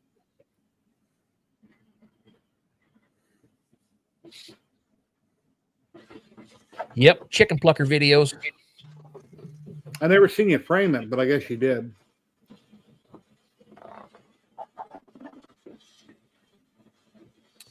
I did.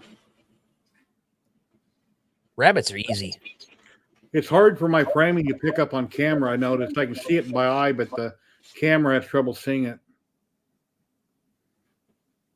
Smothers Brothers has a chicken plucker song or something like that. It's friggin' hilarious. Yeah, chicken's probably my favorite food. Well, it's been 2 hours. I think it's probably time for you to go get something to eat, Jeremy. I'm getting tired. Yeah, kicking me off, are you? Good. I want to go. Yeah.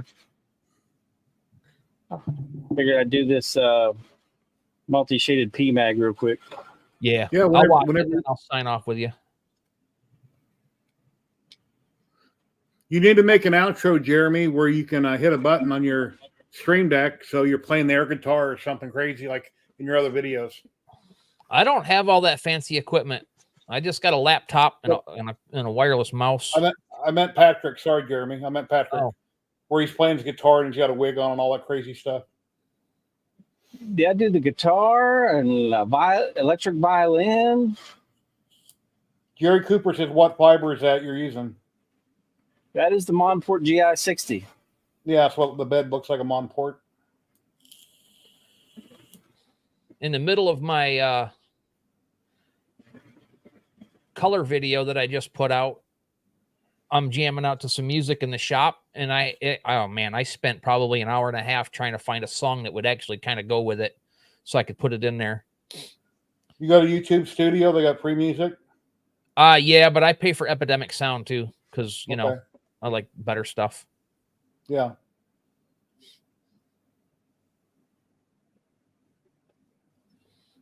I have a laptop, and I use it for everything.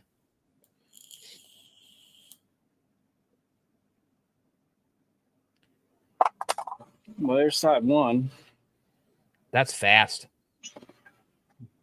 Yeah, I got my main PC and a 25-foot cord that plugs my machines in another room. USB. One of these days, I'm going to get my shop set up so I'll have a corner so I can put a studio in it to sit in front of the camera a little nicer. And so that now just my 30-foot cable out and put it over my computer and my laser. So that just went from like $10 to $20 or $25 engraved, right? Yeah, I sell mine engraved for $25. Okay. You do just the sides or do the ends too and the bottom? No, just both sides. Okay.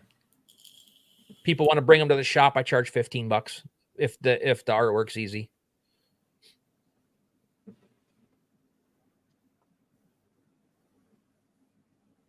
I did a few of those before Christmas. I think it's called Frag Out. I've been watching a lot of his videos on YouTube. Yeah, he just bought a new place and he's putting up a nice building. I've seen his files online. I looked them up and like, oh my God, these are expensive. Yeah. I know a few people who bought those. I bought them a couple times when I first started out just so I'd have something to use, and it was worth it, but now I try to make as much stuff myself as I can. I don't like scroll work that much. I'm just not into it, so I never could wrap my brain around it, like enjoying it or looking at it or using it. That's just me, I guess. If I get really good, I got a M&P Smith & Wesson 40 cal I can engrave, possibly. So I just got to make sure I don't ruin the gun.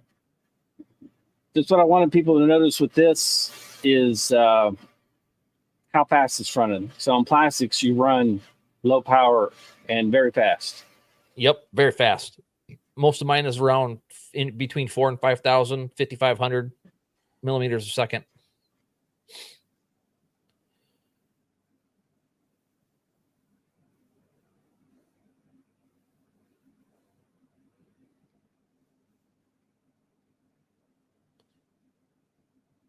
What does it smell like? Burnt plastic, or do it have a different odor? Yeah, burnt plastic. Right now I have that USB fan that's blowing across it, so that all the smoke goes into the fume extraction. So luckily I'm not smelling anything.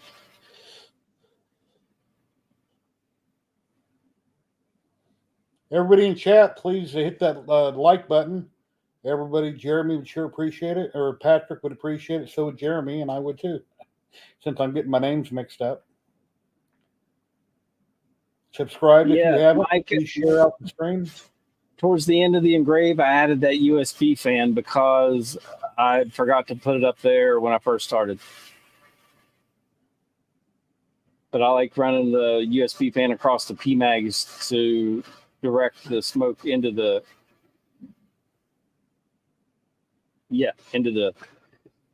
fume extractor. Sorry, I was reading chat at the same time. I thought that's what was going on. Those Rolly fans that I'm taking off and not using, are they big enough to serve that purpose? Yeah.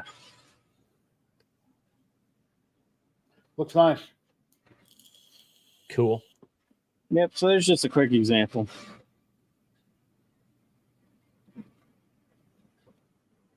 Better lighting on this camera. I like those. They're fun. They're fun to do. They're pretty to look at, too. Mm-hmm. Especially when they got that shiny brass sticking out the end.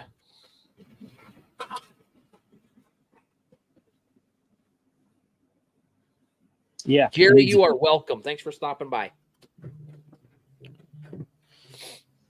Yeah, thanks, Jerry. Appreciate the comments.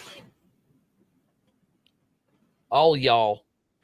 Somebody was reaming somebody out on about Michigan saying y'all and all y'all, and it's hey guys or hey you guys. And I'm like, I don't know. I say all of it. I lived here my whole life. Yeah. I normally don't say hey y'all. Hey guys is probably what I normally say. Yeah, I don't say hey y'all that much, but all y'all, I don't know, that slips out once in a while. Yeah, I say hey guys, meaning everybody. My wife's like, well, why it's a woman? I said hey, guys is guys. It means everybody. I said women, I'm sure, walk up to their friends. You go, hey guys, what's up? I'm sure they don't say hey ladies all the time. Yep. That's kind of an old terminology. It's just like there's no more actors. They're all actors. Guys. Hey, use guys. Now, where I'm from isn't far from Pittsburgh, but I don't say Ewans. Ewans like people in Pittsburgh do. Oh, yeah. Ewans. I watched John Malecki, Ewans. and Ewans, yeah. It's always Ewans. Yep. Ewans. Well, I guess let's go ahead and wrap this up. You guys want to say your links? Jerry Facebook. with 3D. Go ahead. Do it. Go, Jerry. You started first. I'm Jerry with 3D HP. As you see on the screen, I do 3D printing. I'm into resin. I'm into diode lasers, and now I'm into fiber lasers. And I got a CNC out in the garage, and I live in Vegas. I'm retired, and this is what I do 7 days a week. At 3D HP on YouTube. I'm on Facebook. I'm on Twitter. I'm on Instagram. All those places. Please follow. Subscribing. It's free on YouTube, and I'd really appreciate it. Thank you very much.